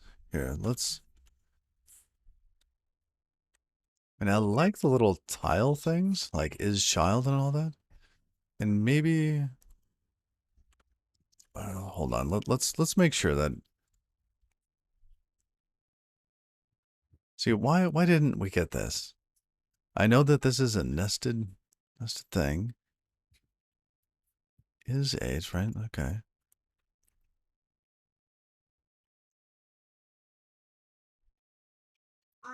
Is it because the articles have the spacing? Or we didn't put articles in there? I'm guessing that the articles have the spacing. And I put the tiles right on there. Come on. Select that. Yes, come in here. Select, please. Oh, wrong one. Okay.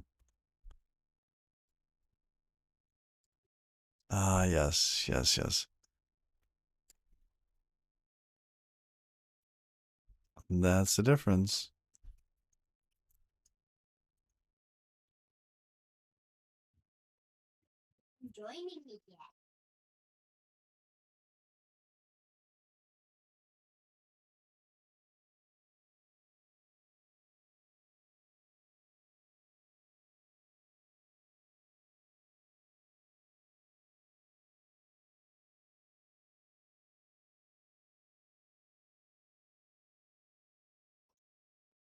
So here we have is child. And that's a hyperlink, actually. Because I wanted this clickable.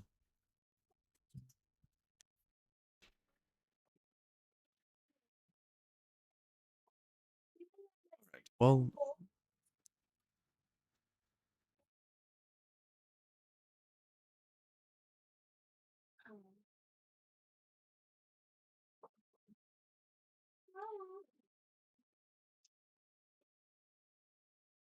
we can give a margin and padding.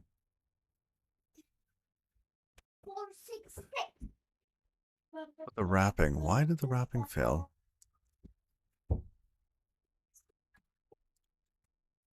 Okay.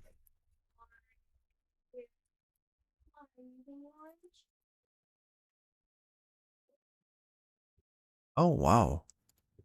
That's a flex container?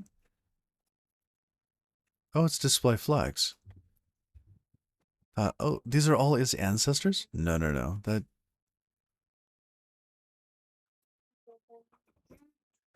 Oh, these are, I did that wrong. Okay. So you want a one version team. What? By the way, that's not orange. Brown. Okay. Really? There we go. No, it's orange. Now, all of these should actually be within this one.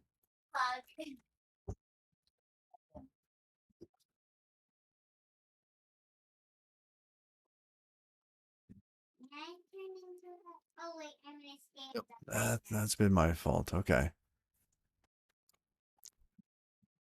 This moment looks like something between Bootstrap and Tailwind. Yeah, I couldn't use Tailwind because we need theming ability here. And so I'm trying to use these components so that we can then later style these things using something like a block entity module style of CSS. Because we have to be able to theme just like you can theme in WordPress, right? Or Wix, etc. Yeah, and I've used Bootstrap before and like Material UI and stuff and thought, let's try something new. All right. Oh, died again.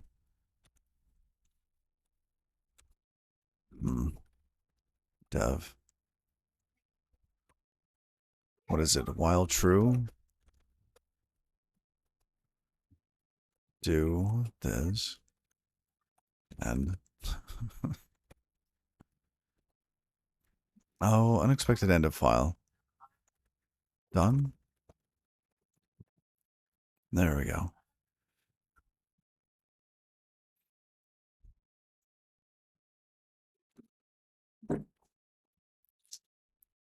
Oh, look at that.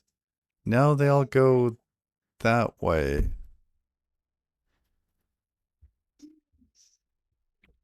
Really?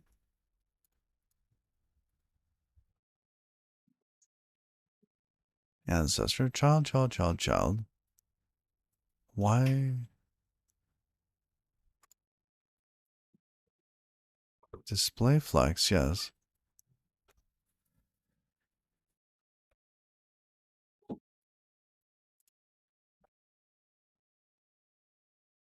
So if it had a max width, say it's 75%.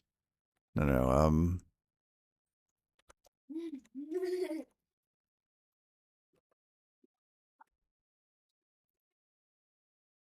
5.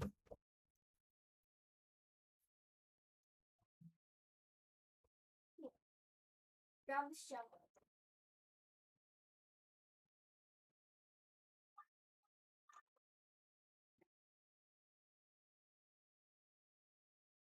This is why you put the extra in there, because it's not doing what I expect it to do. Is child. So this is flex none. And we could add, see the width, 33% because of the is 4. And the tile gives it the flex none.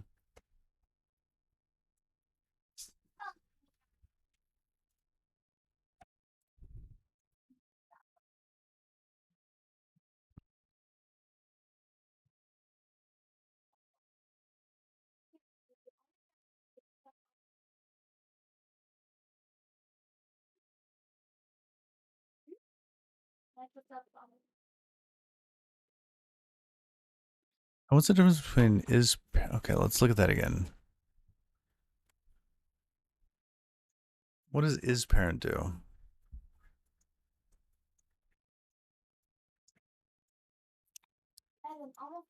And what about the ancestor tile? All the girls except me leave the animals into the trophy.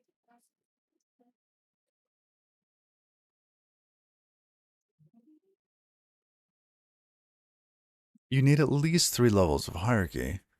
Is ancestor, is parent, and is child. Ah. And I try to get away with 2. Is ancestor.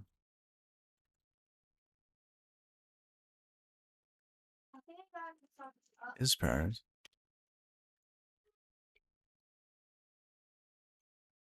Once I get to stop chasing. Alright, now run! It's coming back! Space, hurry! But if you want more, you can have more. Okay.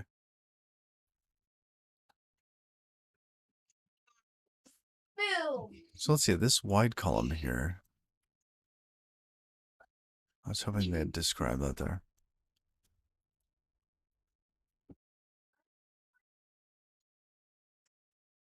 Three columns. Yeah, that's kind of what we're going for.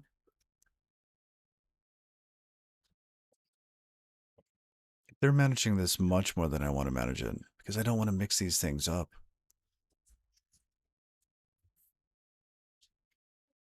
I think what this means is that I'm using the wrong thing.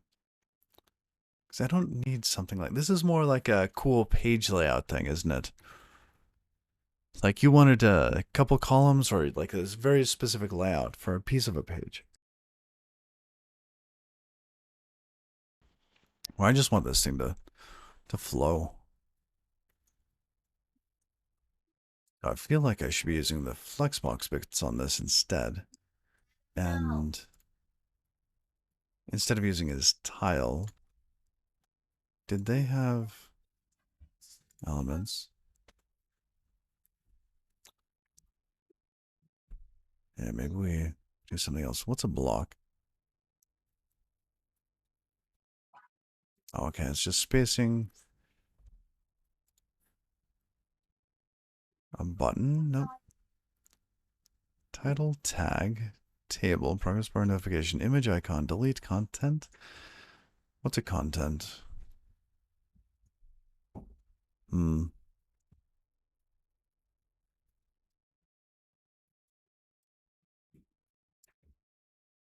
Could go with cards.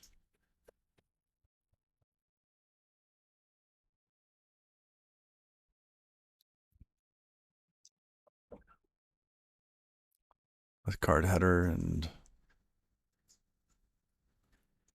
just flow those. And then what do we do for clicking them? Because we want these things to be clicked.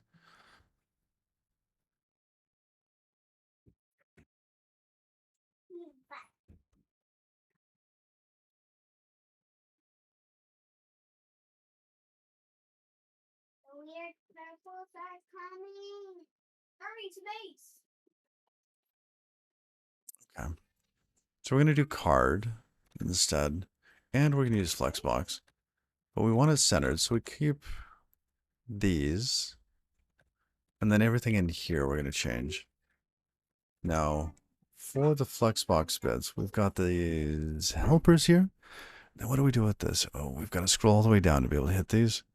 I don't like the way that this nav works, but it's what it is. Okay.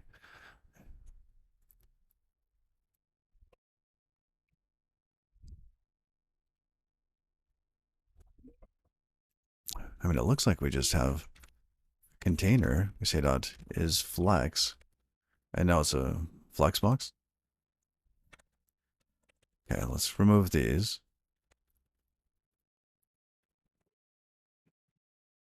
Here, I'm going to reduce how many of these we have. 1, 2, 3, because then it repeats.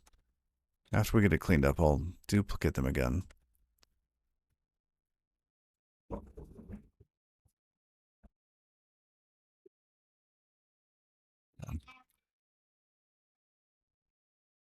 Now,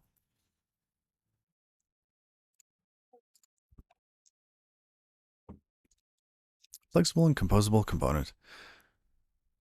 So we'll have a card with a card header title and card content.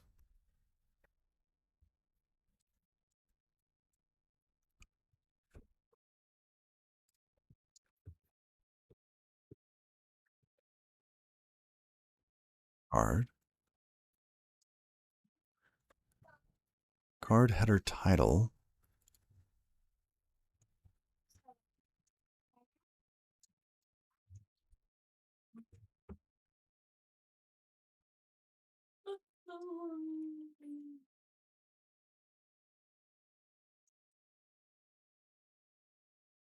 Nowhere near me.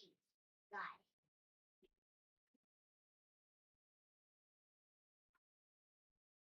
I found her mom.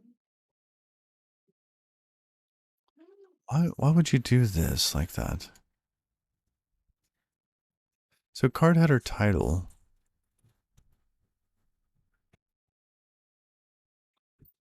Left line bold text.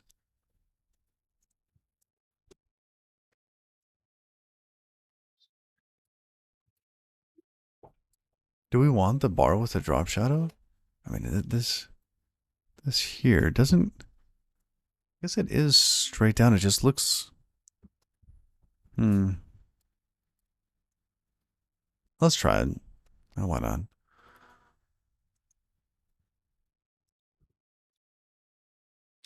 Card.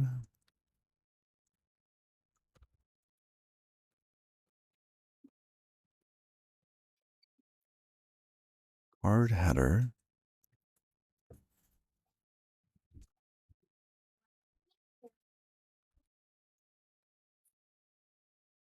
Okay. Then we're just going to have a paragraph. Okay, so card header titles next.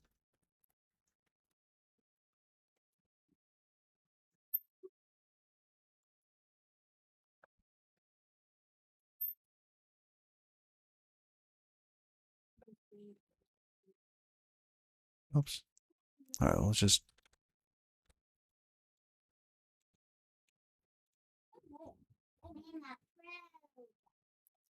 Now with the extra parens. Okay. I think we're missing a little bit. Let's pull that left. We're missing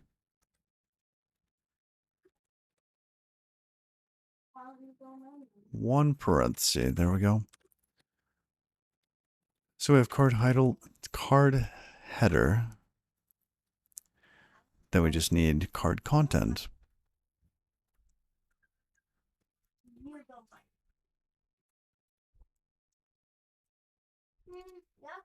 And why do they have something here? They end up having media content, and then content.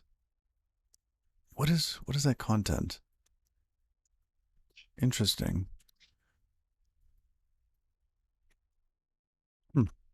All right.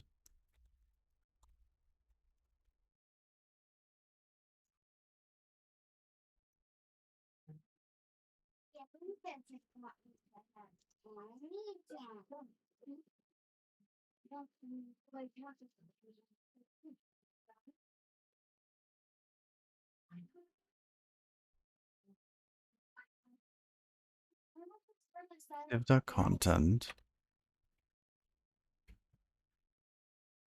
I'm not sure. I wanna play with somebody. Your fun. That's your fun.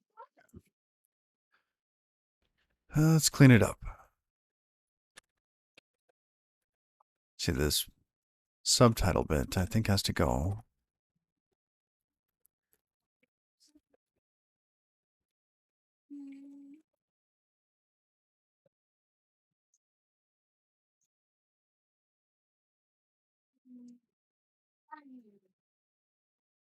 White space. Oh, I miss the formatter. Okay. Let's clean up the subtitle.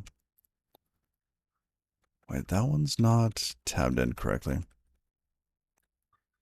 How'd I miss that one? There we go.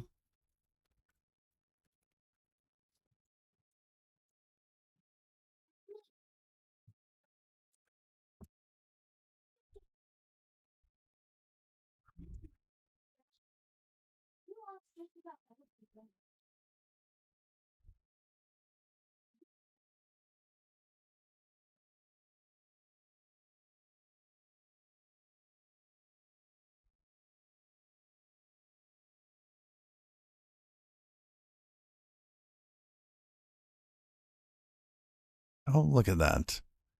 Okay. And if we had a couple more. What do we have is for on there? That was for like the other thing. Let's get rid of that.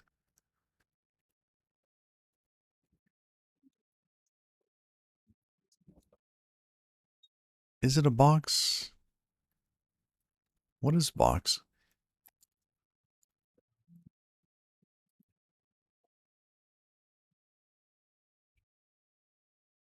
A white box to contain other elements. No, we can get rid of box too.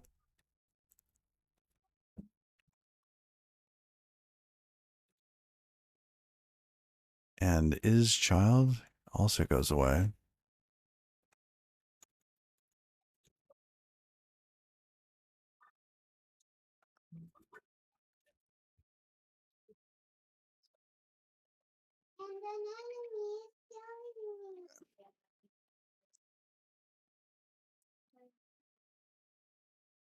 Yeah, we've got the header inside of this other thing, like that little header there.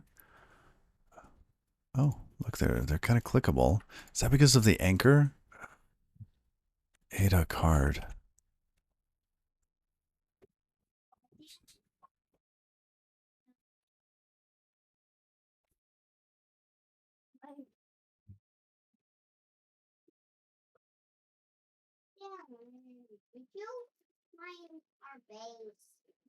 Why don't we just have a title section?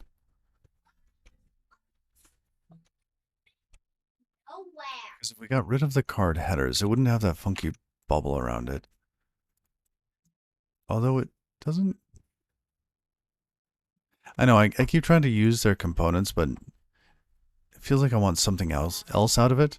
Like these should just be boxes with a title and a subtitle. Right? So why aren't these just boxes?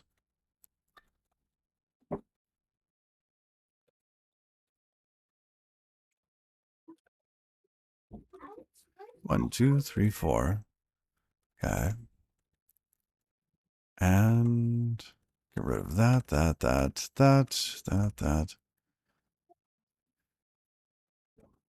And this here should be title, subtitle.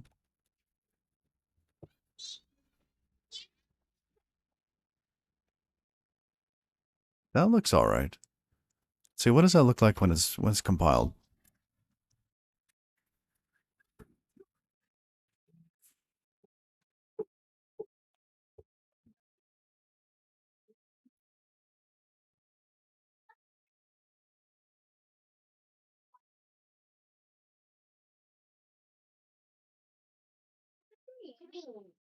Yeah, that might have been the green I know. Thorn coming through my top of my shoe. Poking me. All right. I mean, look at that one. It's beautiful. I mean, it seems a little squished, but it's looking all right.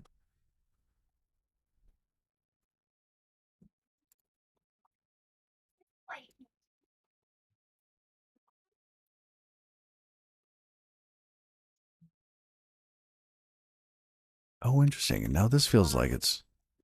Hey, Philippe, how was your stream? And welcome everyone. How you doing? What were you working on today? Yes, and welcome everyone.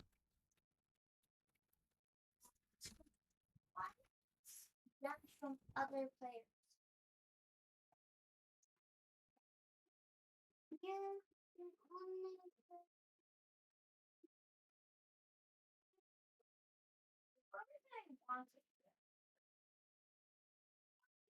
Oh, here's Collins.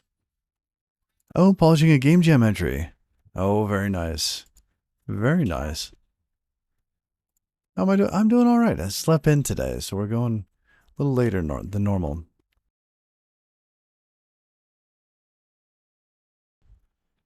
But we are trying to create some administrative page, right? We have some filler tiles here, trying to get like a little tile-based admin section. User management's the one that we actually have, right? So that's going to be linking to the user admin page, which is going to be over here, right? Here's users, only one. Then you can get into editing them, and there's like a password. Oh, that's crazy. I can only change my own password. That feels like it's wrong. Anyhow, found a bug. And so once we get the user management pieces done, then we're going to switch over to the website building portion of this, because we've had to build up this entire stack from like the router, cookie management, what has been modified, like so much has been modified. Um, this is part of our project here. Oh, and Chris, thank you for the sub. Thank you, I appreciate that. And in here, we're actually building a mimeograph. So a mimeograph, for those that don't know, is like a precursor to a copy machine, right? It is a copy machine, but it's a precursor to the modern ones. So we're calling this mimeograph. And while the core of this is not public, a lot of it is. So we're building out some pieces here. If you search on Crates.io, got the router pieces, some of the cookie pieces. There's Crumble, the Cloudflare bits that we're wrapping. Some of these router ones are actually part of the router crate. But yeah, as we get more and more pieces that can be open source, we will open source it.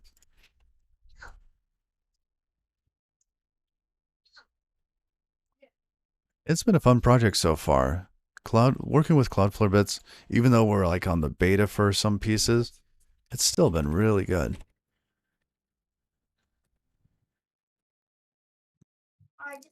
We're trying to use Bulma for our CSS framework.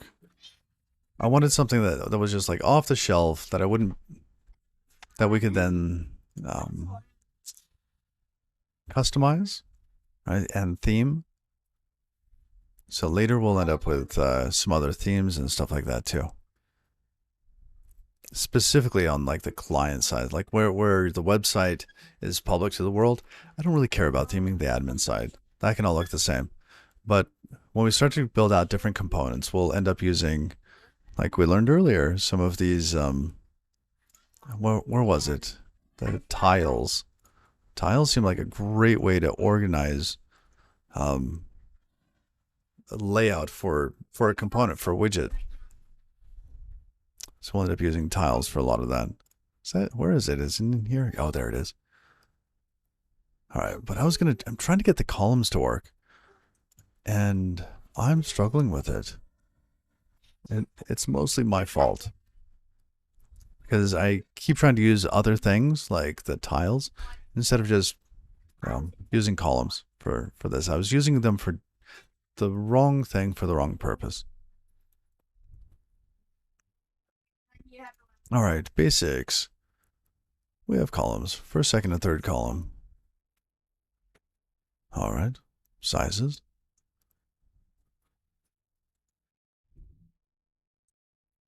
Yep, they've got a 12 grid. All right. Responsiveness. Oh, that's an interesting thought because as this gets constrained, we need those tiles to be much shorter, or they need to collapse. Oh,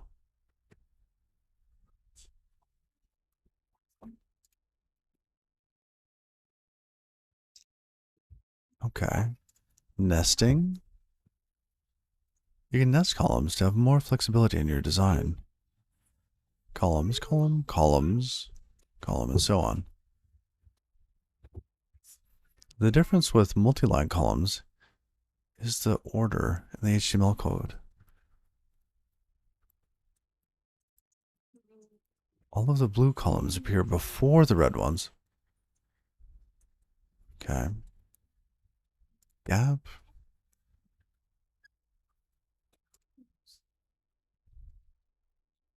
See, I still feel like I should just be using Flexbox for this.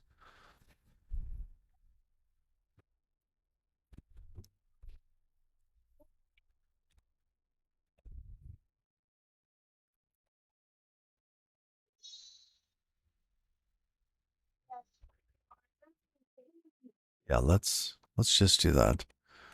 We're gonna use Flexbox for this.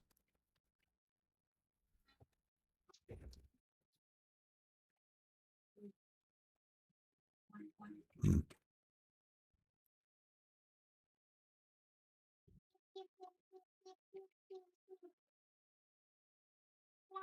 A lot of deleting to do here. There, and there. Okay.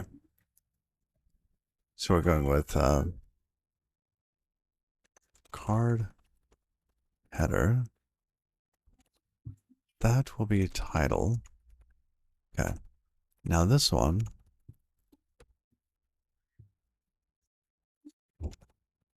Subtitle.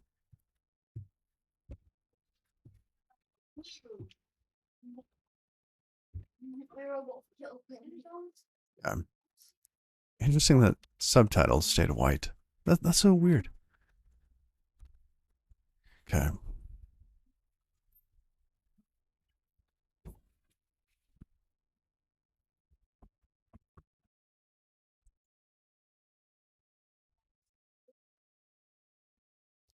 And if you want to see more of the project, all of this stuff is getting archived to YouTube.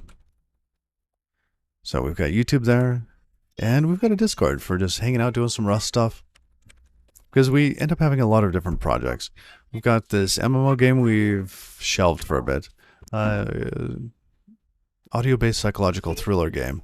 And then mimeograph here.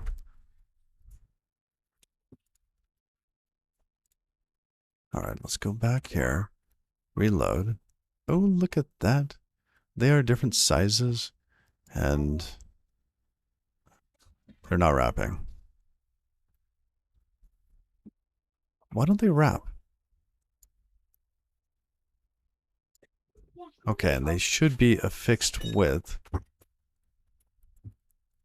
So layout, helpers.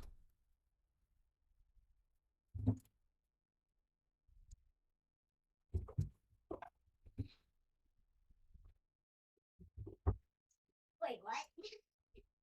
And this is where we get back into, oh, maybe it should have been columns. Because columns, we've got the grid, we've got all this stuff. So, with our example,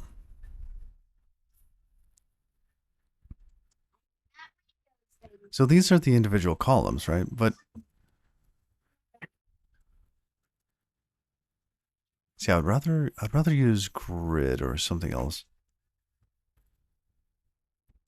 Layout.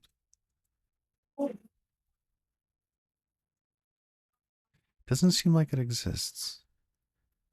That's all right.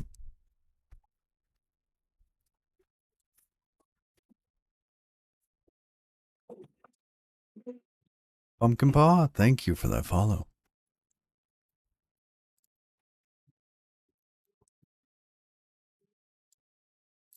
Help me. Wait, what? Nobody's chasing me? Yay, aliens! Oh no.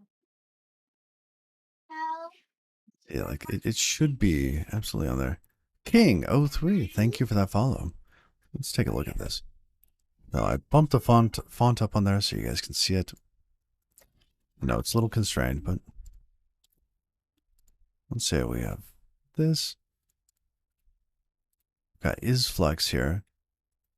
Yep, it's a flex box. Great. Then we've got a box. What does box do? I don't even know what that does. Oh, it provides a little white box thing. Okay. And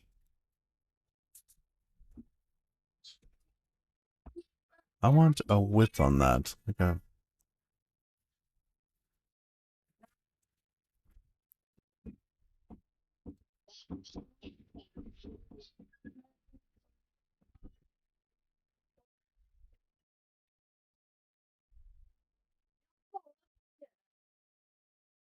hello. Oh, awesome. Yeah, very nice. Oh no, you can't climb up right now. Yeah, that is cool. Very cool. Sure, I'll feel the unicorn. Oh, it is. Yeah, you got a fuzzy unicorn on your shoe. Wow. All right. Well, I'm gonna stop fighting it. Layout, columns. I know I keep saying that. I'm not gonna fight it. Columns. Here we go. Basics. So we can nest columns, right? And we already have an outer column, which we're using for centering this thing, right? And in here, this container, we're going to have another column. Div.columns.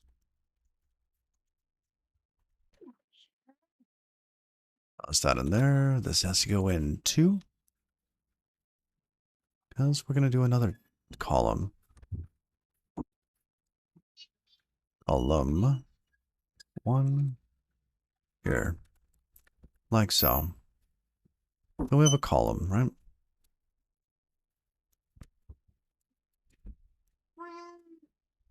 Column. We want 3. So sizes is 1/3 on each of these columns. Don't touch it.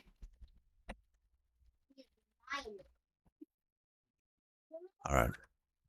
What else? Before we copy that into the next one. Responsive to that nesting. Okay. Gap. Default. No, default gap's fine. Options. Vertical alignment. To align your columns vertically is. Yeah, I don't care. Multi-line.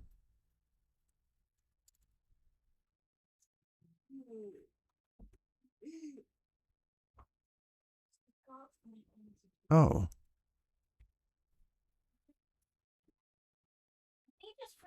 Oh, we just toss in is multi-line.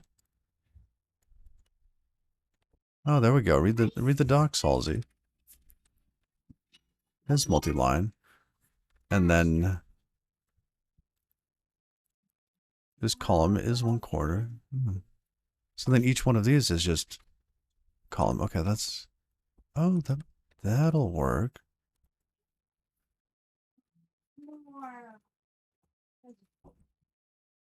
Toss that in there. Oops, too far. Now we have is multi-line, and if we needed a big wide one like that, it should work. Centering columns, yeah, we already did that.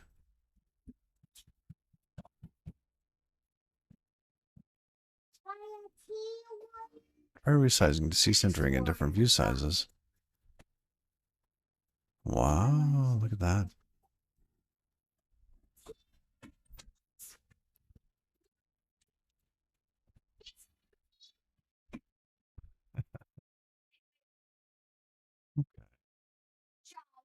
Samutra, thank you for that follow. Let's see, did that? Okay, that's still running. Okay. Feels like we're almost there. It's like it's too small? Or did I leave the flex bits on there? Is flex? Yeah. Oops.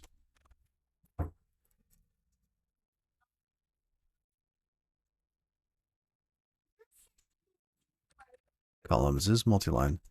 And then, was there any magic on the child? It's just column. Div column.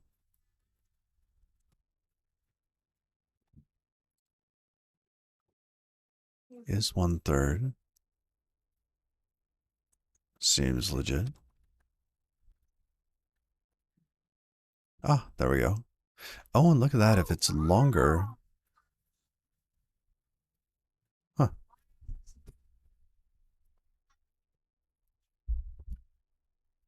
Hey, that'll work. That will work. Fine, maybe I should kill it. What are you guys playing? Like, and I will try to kill it.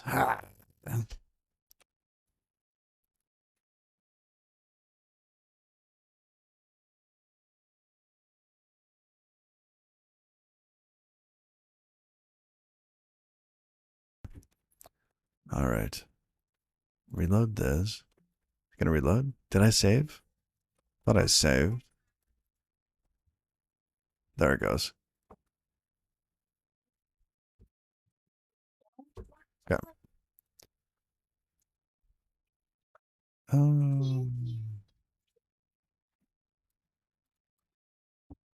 All right. So we want to be able to click on that. And so now we have this. We've got the user one dot href equals admin users.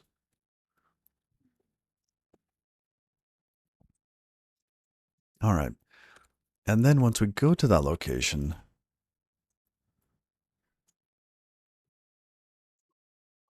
you know what?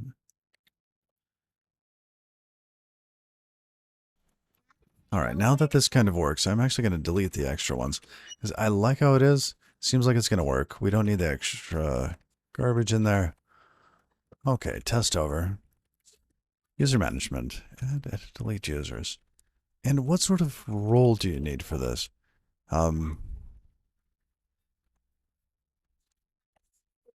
If roles dot can permissions. Oh, any of the user permissions, huh?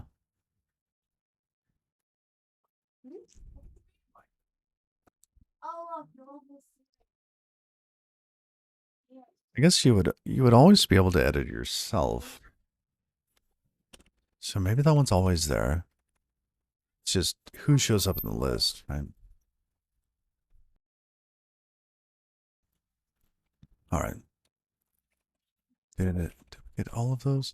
It looks like I'm missing something.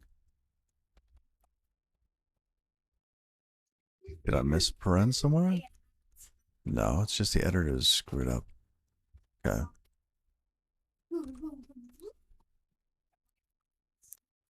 Yeah, viewer permissions are greater.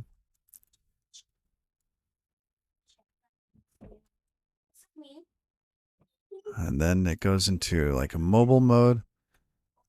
That works great. Okay. So you click on that and go. All right. Oh. Wait, what?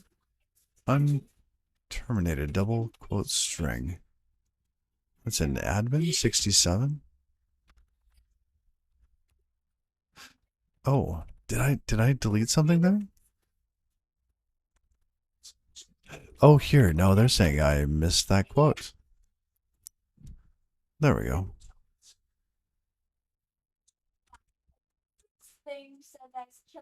Yep. Thank you. Thank you, Codafan.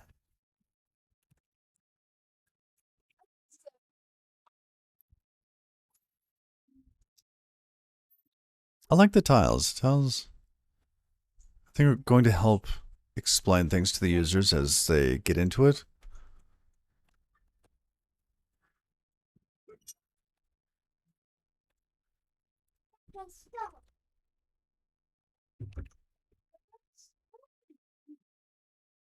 Hmm. Stepped away 20 minutes? That's all it takes. 20 minutes. Yeah, I like the lines, the little boxes there. That looks cool. Just have title and subtitle. Okay.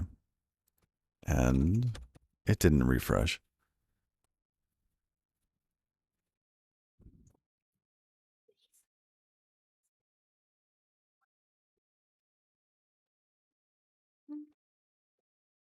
There we go. Is that how that has a drop shadow, doesn't it? Yeah, this whole thing's like a polar bear in a snowstorm. It's way too white. And like some slightly darker background, or maybe we should choose some colors.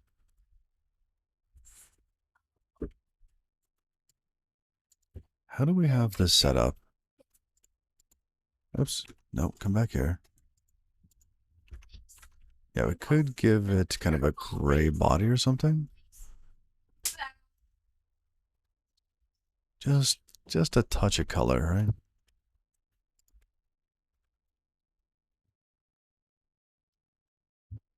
I don't think you're Light gray. I'd go lighter than that.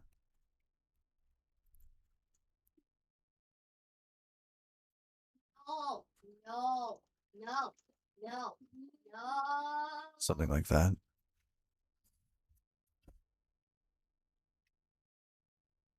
Rust does not err if there's an oh, it does err. You cannot do anything like that.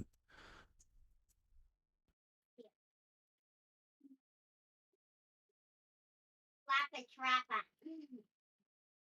What? Oh no. Or maybe here, where's our colors? Bulma has some colors. Why is it? Background color, here we go. Has background light. Interesting. Hmm. Or we could do dark. Ooh, let's see what dark does. And we can do that here. Let's get rid of the background color on the body.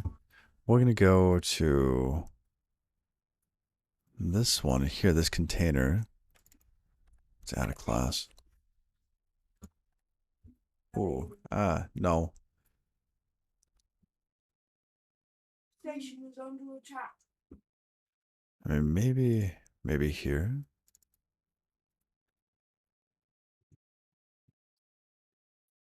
Oh, that's much better.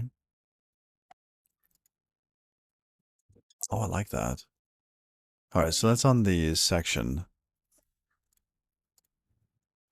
Oh no, no, no, no, no, no, no, no. That's background dark. And we want it full screen, don't we? How do I make it full height? We need another utility class. I feel like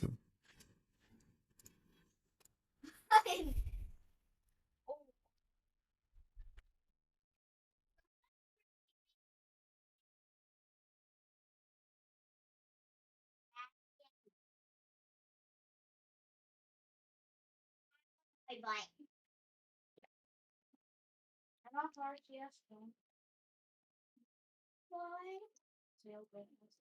parent. Well, the body already has one min height 100. I thought it did. It's in here somewhere. You just got me killed. Oh no. What's not killed anyway?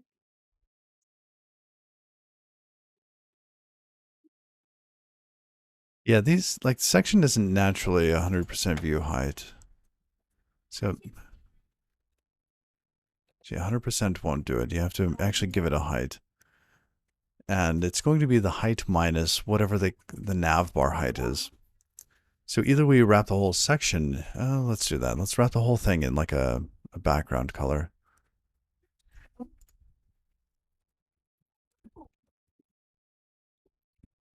All right. Here we go.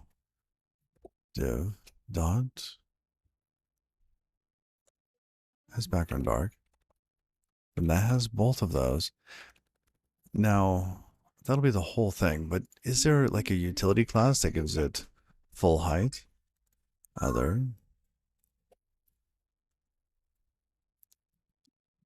See, I don't think they have one. So let's create one.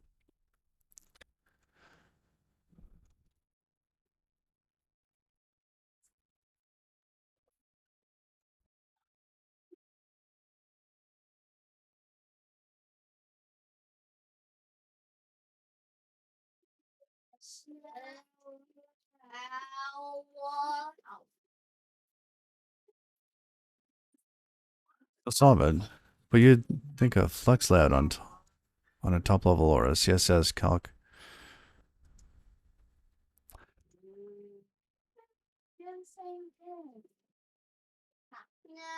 Yeah, I'm trying to avoid the calc. I know that they're fast, but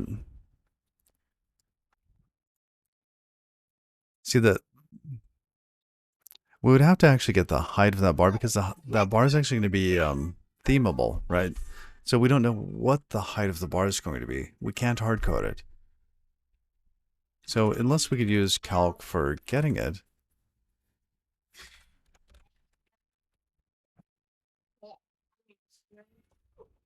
And then explode.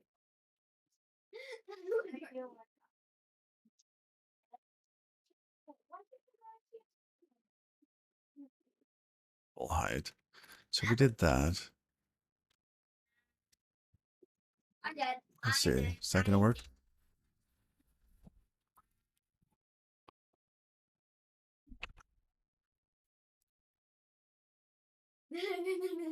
Stop moving.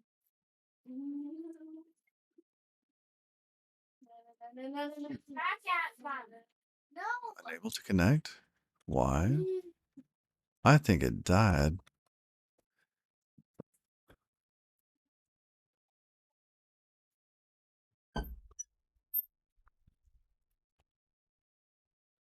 There we go. What?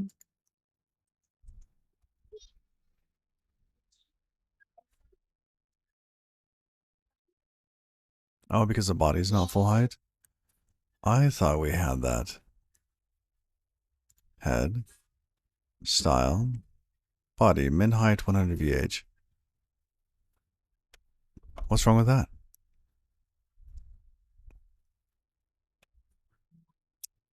Were they just getting? Body is 100 VH.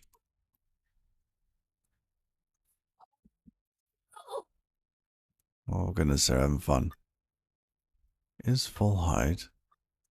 Oh, I didn't include the class. We have to publish. Because that's in one of the static files.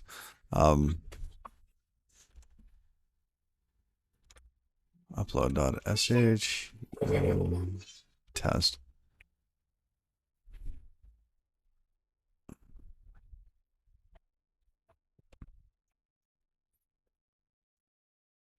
Now we have to wait for that CSS that file to propagate.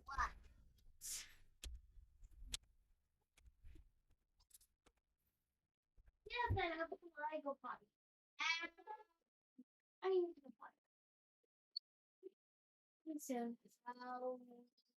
It's taking it a long time. Did I not save that file? Where's the CSS? Embedded. The CSS, yep. That is saved.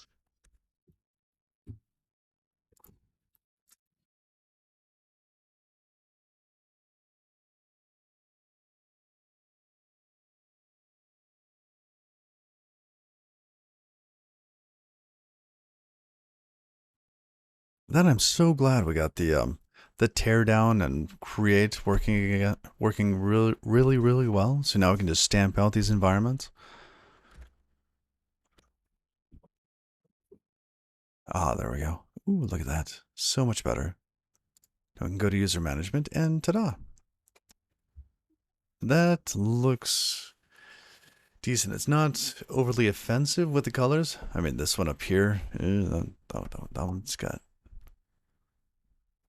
that needs to be a little subtle, a little more subtle. What else do we have for colors?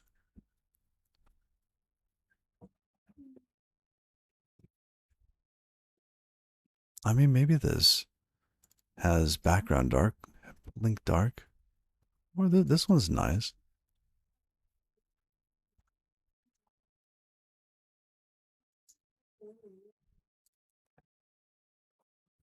Yeah, the satisfaction. It's looking so much better. Okay, let's go back up to the navigation bar. Because I don't like the color on that button. Is primary. I think it is info, not info 8. Oh, you know what? You could just come over here and inspect.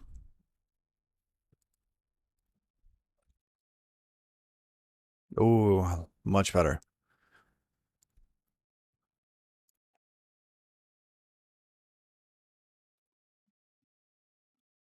And this has to be a form. Is that a form yet? Oh, it is. Good. Because it has to be a post in order to get the log out. Good, good. Yeah, this icon there. Still a little concerned why that isn't showing up. Okay, we'll have to fix that later. I mean, the other statics are working.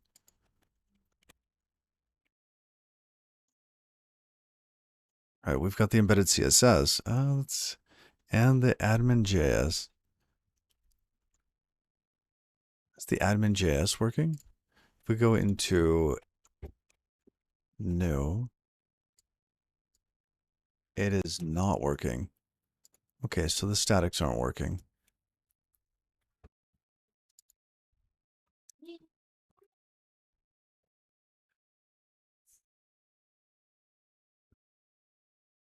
All right, first commit, because that is a reasonable place to be there. There, that's fine. Yep. Removed nav. Change the button color. Okay.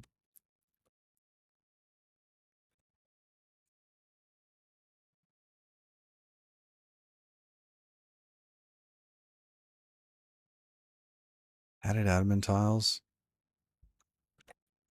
Changed logout color.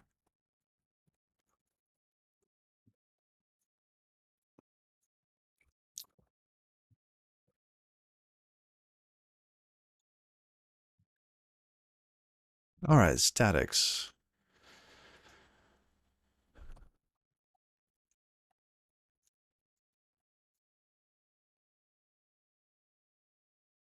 It could not be displayed because it contains errors.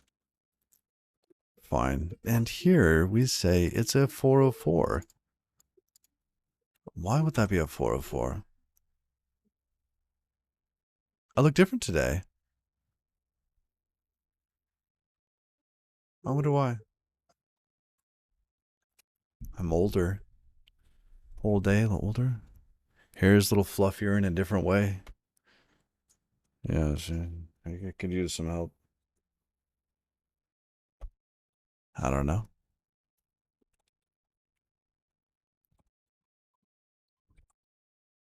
Oh,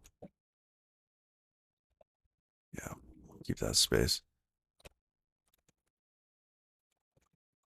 Statics.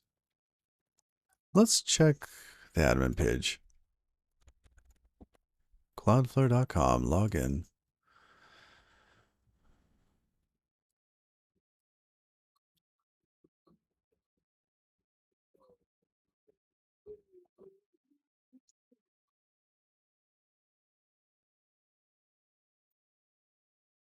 What? Just Okay, so we have test. We should have stuff in statics. Oh, got embedded and admin, but no favicon? Does admin work?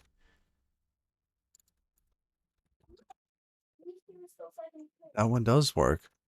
Are we just missing the favicon? Oh,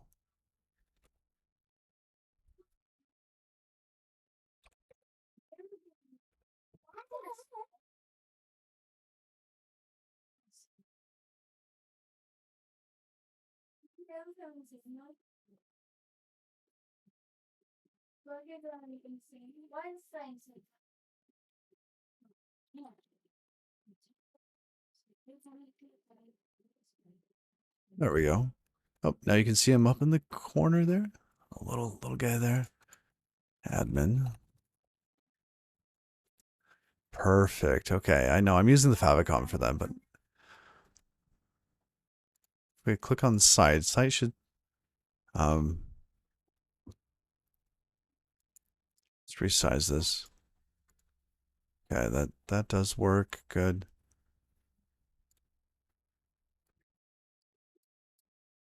Huh, neat.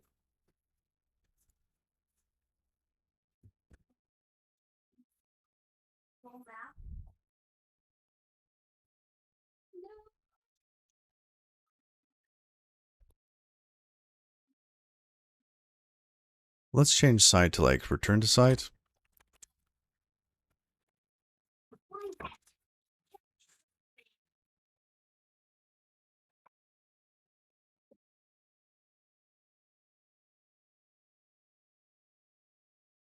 Return to home page.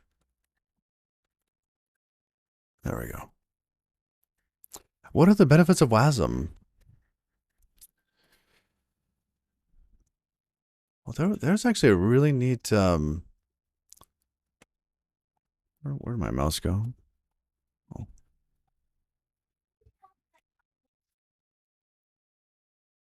why does this feel so laggy suddenly?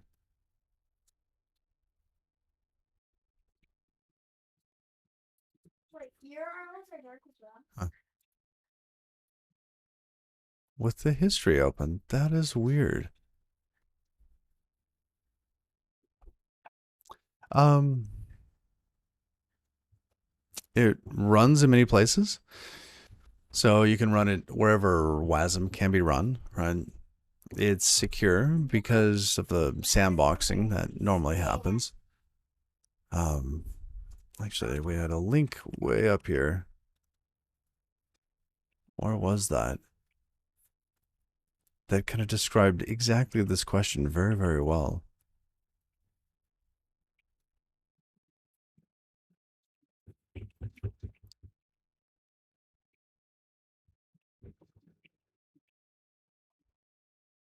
Dylan, I earned first. An older version of browser? That's fine. Don't support old versions of browsers. I'm trying to find the image.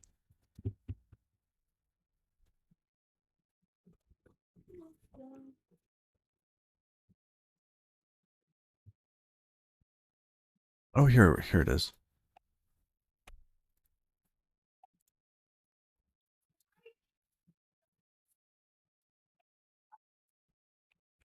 This one right here. Something went wrong.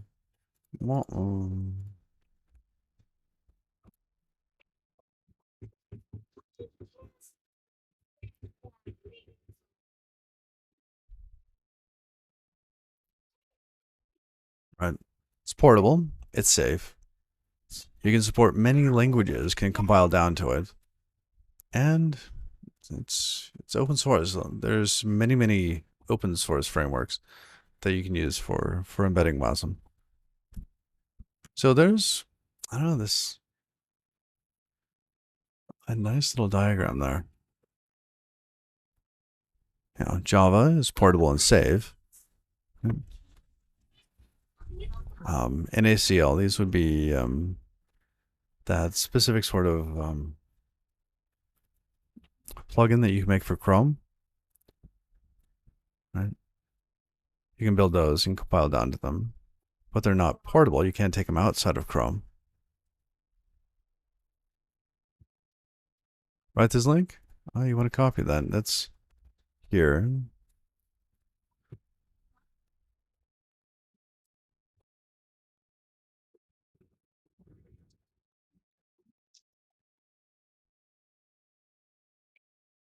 All right, so we should have a return to home page now. Let's get rid of that something. Okay, that's gone. Just trying to clean it up a little bit. That and we, oh, you're very welcome. We need a better action on that, don't we?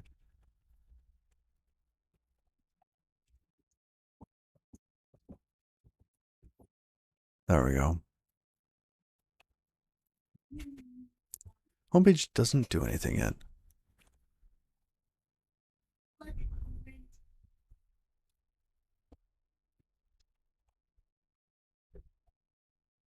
Oh no.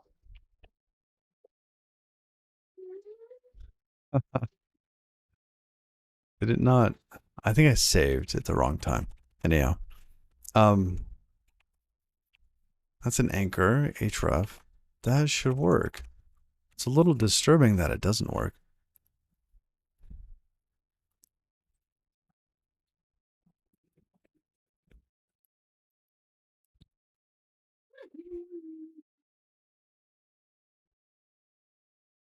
There we go. Okay, takes us back there. That's good. Logout will take us there. User management takes us here. Agent. No.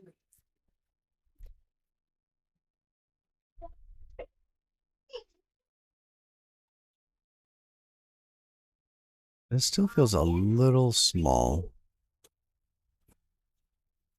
I just don't like the that wrapping there.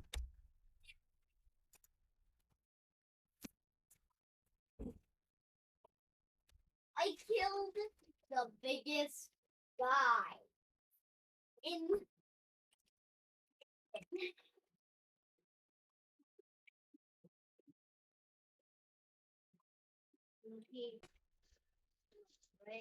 Let's just call users.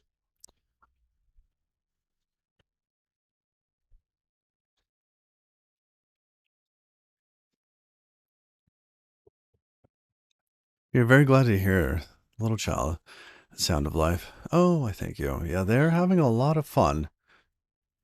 I have no idea what they're playing. There we go. Oh, now this page.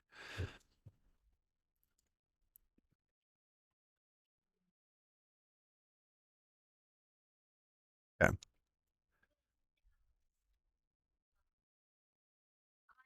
When? Yeah.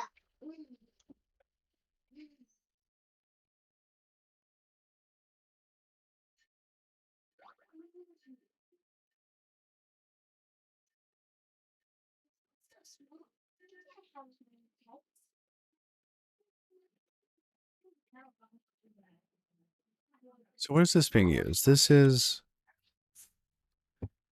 being used here.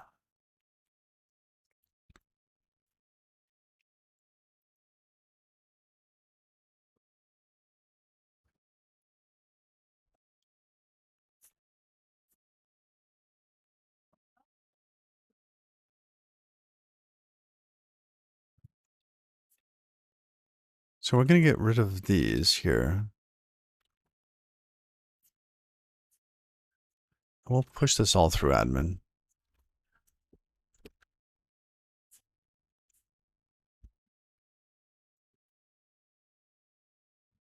Oh, you're taking off. Taking off. It's about 12. All right, my marmalade. Have a good night.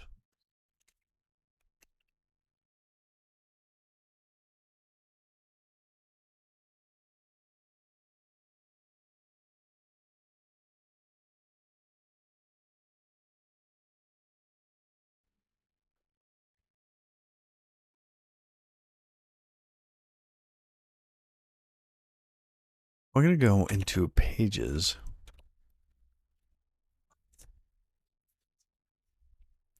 Let's see. Let's edit. Oh, you know what? We got to go back to the editor.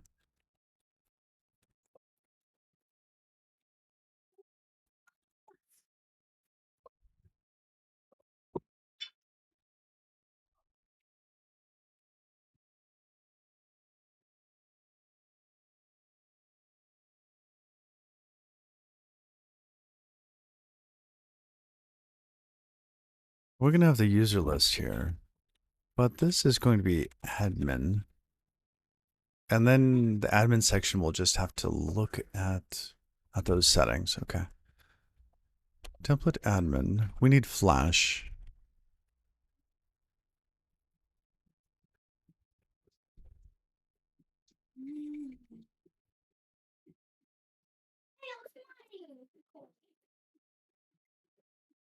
No sharing the money. It's not.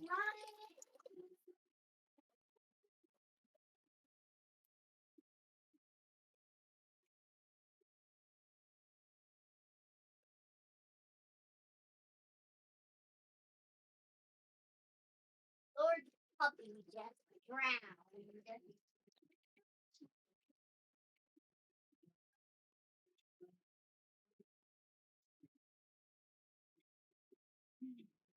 In this case, we end up taking that. We get a template future, which should be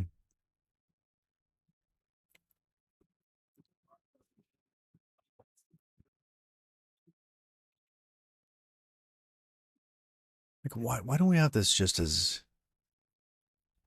I guess it doesn't need to be async.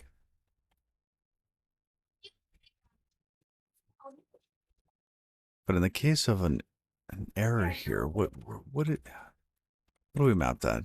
So we have a result. That's a create result. And the result here results in error. Error is one of our regular create errors. Okay.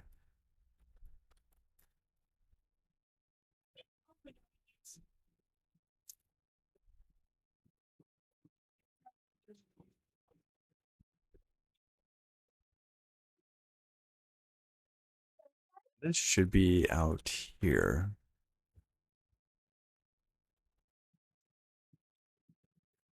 The trait futures feature not implemented for standard result pin box dine future. Oh, that returns a result first, so we don't have to await that. Ah, and then it's a future, so we await that. Now we have a result, which we could toss some stuff out. Do that. Toss this over here in the pin box. Where do we want that? Do we want that here or there? I think we want it sooner, so this would be a better place when we're setting up the admin template. Like if something bails, we want it to be during setup here. All right. Then in here, we render Flash. So we'll have the header, then we'll have a little box there, maybe. Who knows? Let's see what happens when we do that.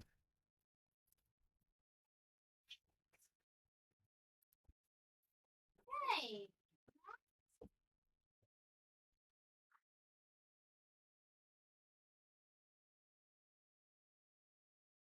Should be okay. Great.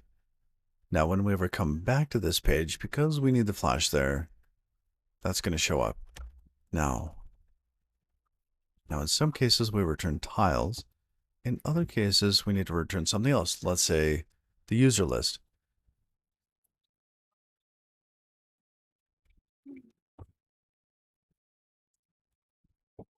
Okay.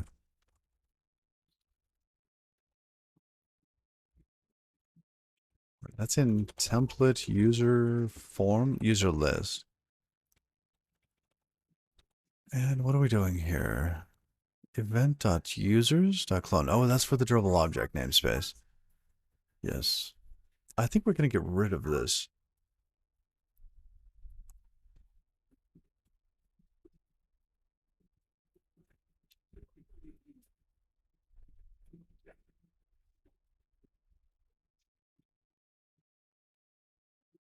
I don't know why, though.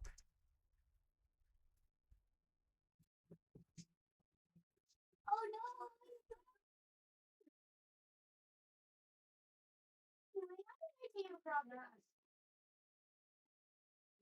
Why wouldn't we make the other ones more like this? A little self-contained blurb. It knows how to get its own stuff. then it's kind of compatible with the rest of it. Like the tiles. Why don't we have admin tiles here? I mean, this is simple.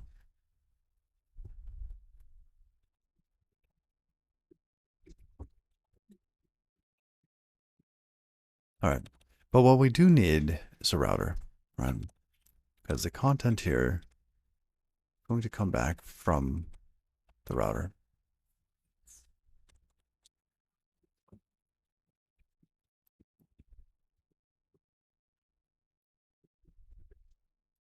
That's a good reason to have them all consistent. Yes.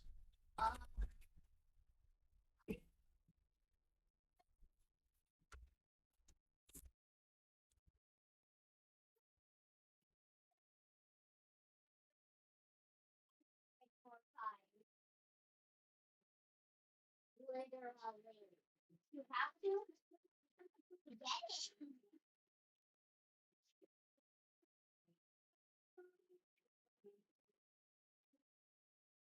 I will not die. No, that's not the right one.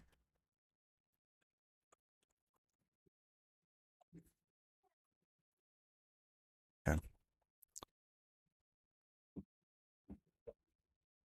And then we could refer to this in the other location.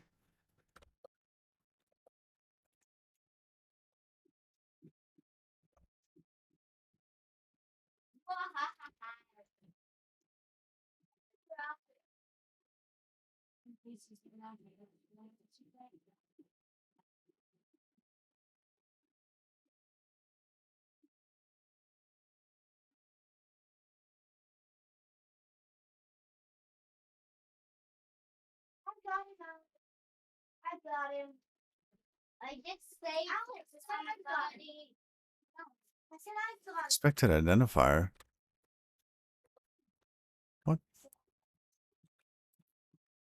I said I got him. Unpause it. I got him. What? Oh, you. Santa. Yes, we then pass these into a router. I got him. Gonna have to think about that one. I like that those are straightforward. Which language is that? This here is Rust. Say here, we call route.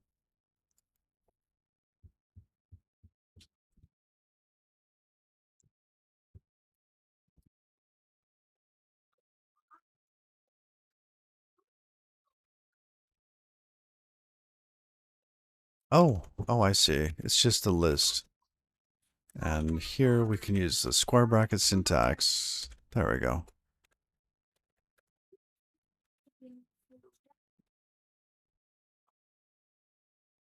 Couldn't find user list. Template user. Oh, it's plural. Users. Good morning, Eric. How you doing?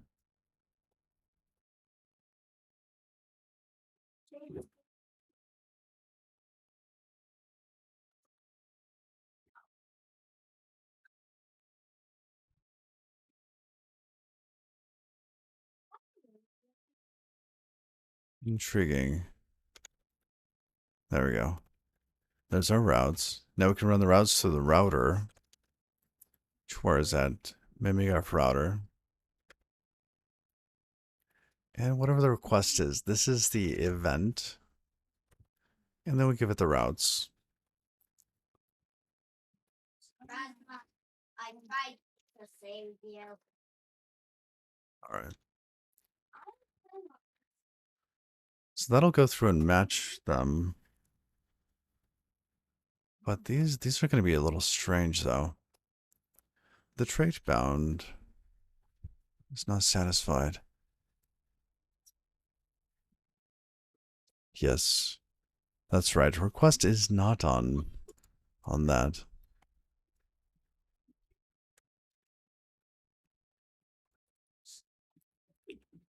Oh, see, that's not going to work, though. Oh, expected static found.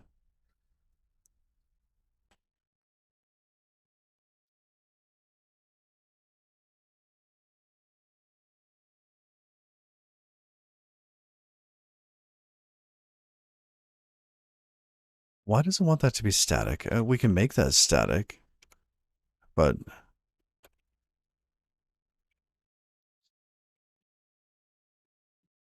that's not, no, that's not going to work. It could be const, but technically, this could be. Oh, and then I have to get the actual type.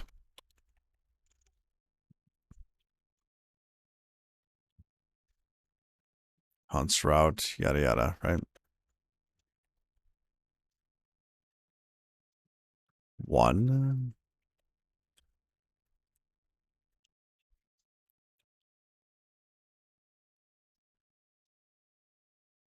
See, and it found reference to owned events. Yes.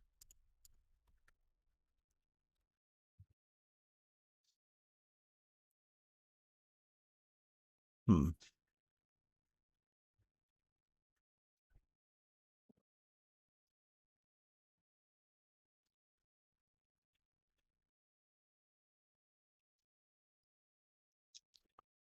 What is this song? All right. Well, I'm running out of steam today. I think I'm gonna go grab some food and some coffee. But I think we'll pick up here next time where we do some routing for the administration section. And then we'll get the test running for that too. Let's before we pop off though, let's make sure that these other tests still work. Great. I love that. That is so nice to be able to see that.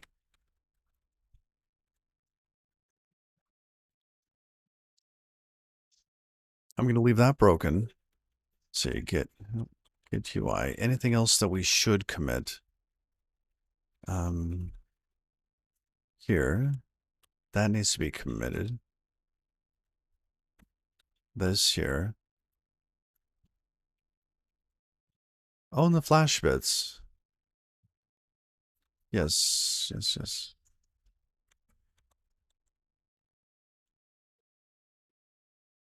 Okay.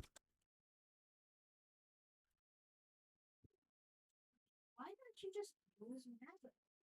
Okay. User list. Nope, not touching that yet. Admin JSON. That's still in the other change. This one, absolutely. This one moved.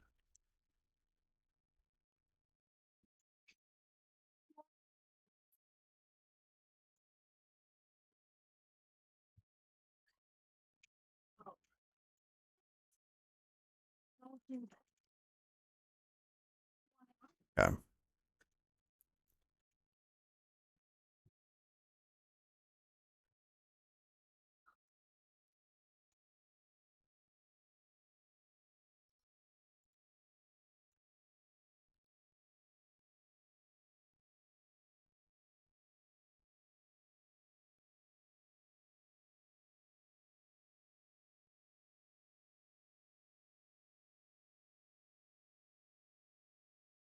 All right, we're gonna go ahead and rate CM Griffin. Well, let's ask. Who do you want? We've got Rails. What? No, no, no. We're gonna run. We're gonna raid CM Griffin. I gotta see what he's doing. Something in Lua? A little battle game? Something? Battle boats with buddies using Solar 2D Lua in parallel something. All right, we're going that right that route. All right, y'all. Thank you for hanging out. I really appreciate it. Let's see. Then I lost my mouse again. Oh, there it goes. Come on. All right. Oh goodness, this is really starting to come together. I like the admin section. It's looking so much better. And it's going to be secure. Like, it's just focused on security, security, security all the way up. That's really nice. So, till next time, y'all. Bye-bye.